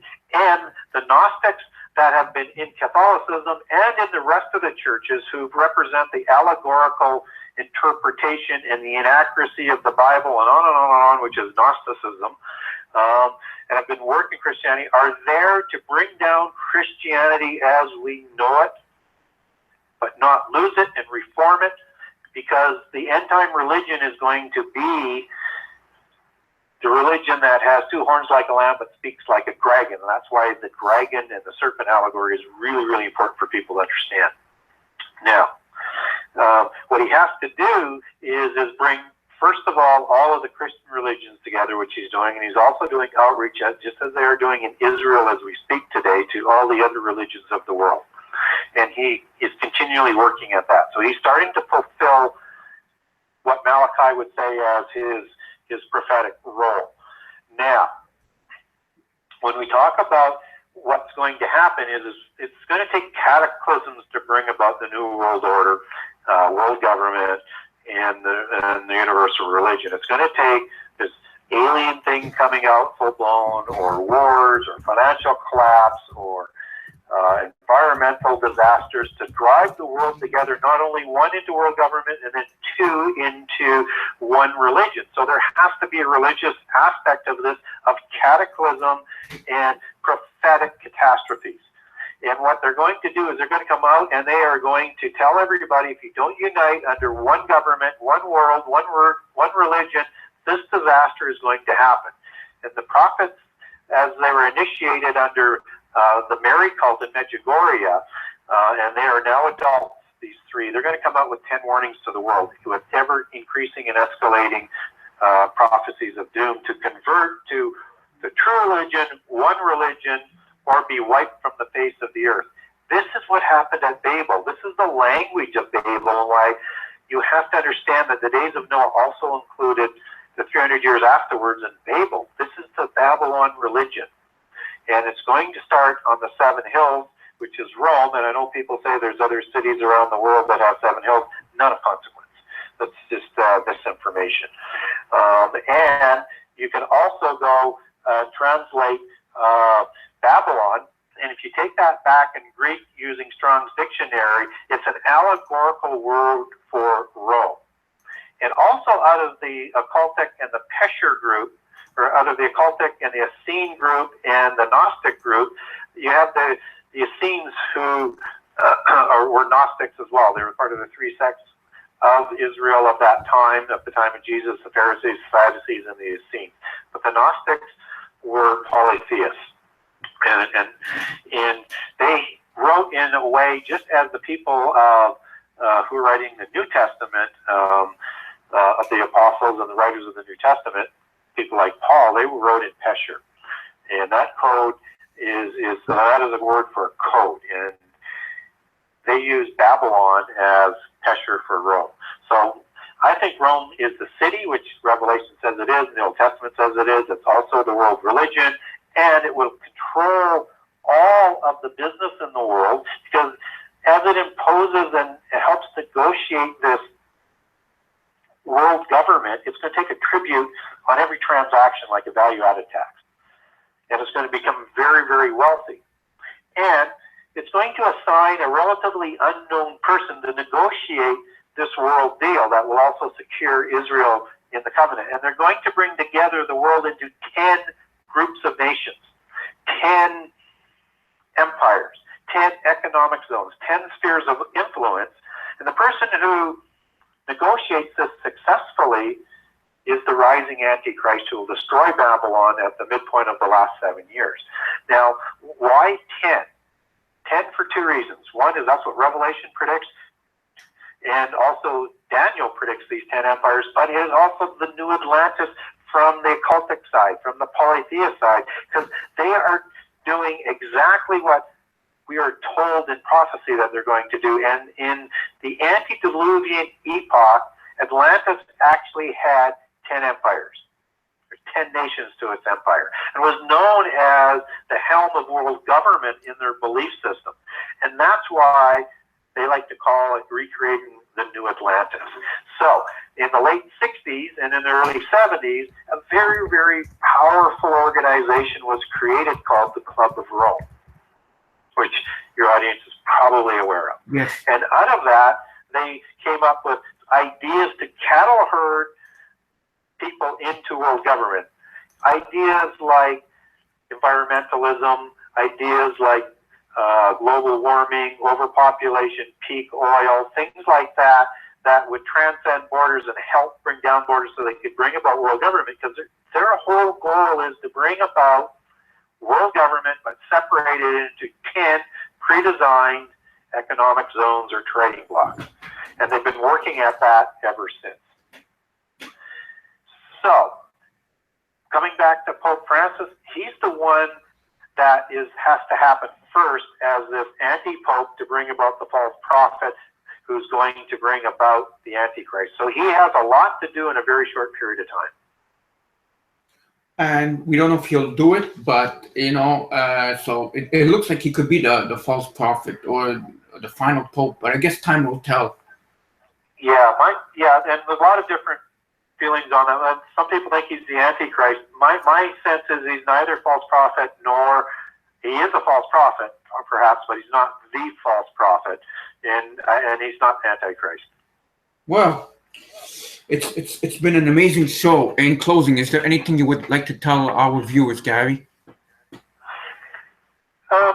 Yeah, I mean, I wanted to sort of leave everybody. We've covered a lot of ground, and this book covers a lot of ground. Yes.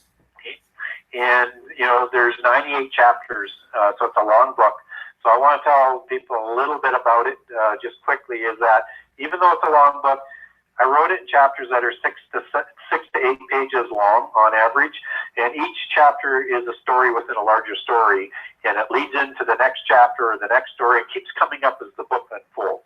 So you don't have to read it all at once, and you can't anyways, because this book keeps coming at you all of the time. It has more information in there than you can imagine, and if you try and read too much, I think you'll start blowing some brain cells. So it's a long book, but you can leave it and walk away and come back. And when you get further on in the book, it's easy to look up what was said early on in the chapter, because again, there's so much information. So just a little bit about that. And I wanted it to bring credibility to this whole genre, not only to secret societies and not only to the giants, but to the whole sort of narrative. And so I have done a lot of research on here. It's probably the most researched book and documented book that's out there, and there's over 120 pages of endnotes, and it has all my sources on there. So you want to know where I got the information, and I challenge people to verify where I got my information, whether it's scripturally or outside sources, and because the veracity of it is really, really important. And you'll know where to get that information, because there's a lot more information in those sources once you get those sources. So you'll have all of that. I have all 98 chapters listed on my website with a generous excerpt, so you get an idea of each chapter and about the book. And my book is available, even though it's in short supply out there, because we've had distribution issues with the bankruptcy, but it's filling up, Yes. and Amazon is oversold. But the pipeline is continually being refilled. So if you're patient, you can still get it through those outside sources. It's distributed by Bookmasters. Amazon buys direct, so they've been getting books all along, but they order in an algorithm, so it takes forever for that algorithm to catch up to the high increase in demand. Or you can order from my website, www.genesis6conspiracy.com, and just go hit the Buy Now tab and buy from author. And I've got lots of books in stock, and I can sell you directly and ship it to you immediately. But you will get a lower price off of Amazon or Barnes & Noble. So it's available on most online bookstores and available through all bookstores, whether it's your local Christian bookstore or your favorite bookstore around the corner. Well, that's what. You can also, I was just going to mention, you can also follow me on Twitter at GaryWayne63 and on Facebook under Gary Wayne with 2 Genesis 6 conspiracy pages. Well, it was wonderful having you on, Gary, and sometime in the near future, we'd love to have you back on. Yeah, because we could dig into some more specific subjects, because like the book has so many areas that we could do a whole show on. Exactly. So, hopefully we raised some interest and some curiosity in your audience today. Exactly, and next time we could cover whatever topics you would like to cover. So Gary, I want to thank you. We want to thank you for coming on our show tonight, and we want to wish you a great evening, and God bless you. Thank you for coming on the MnRTV Live Show. Thank you, Robert. I really enjoyed being here. Okay. Have a good one. You too. Thank you. Bye. Wow. Wow. I mean, my mind is blowing, I mean, all this information, and we've only hit the tip of the iceberg. I mean, there's so much more that we can do into, That you know what? That book looks so good that even I would buy it and read it, because there's just so much information on there. I would get this book because I'm not a big reader, but I like skimming through.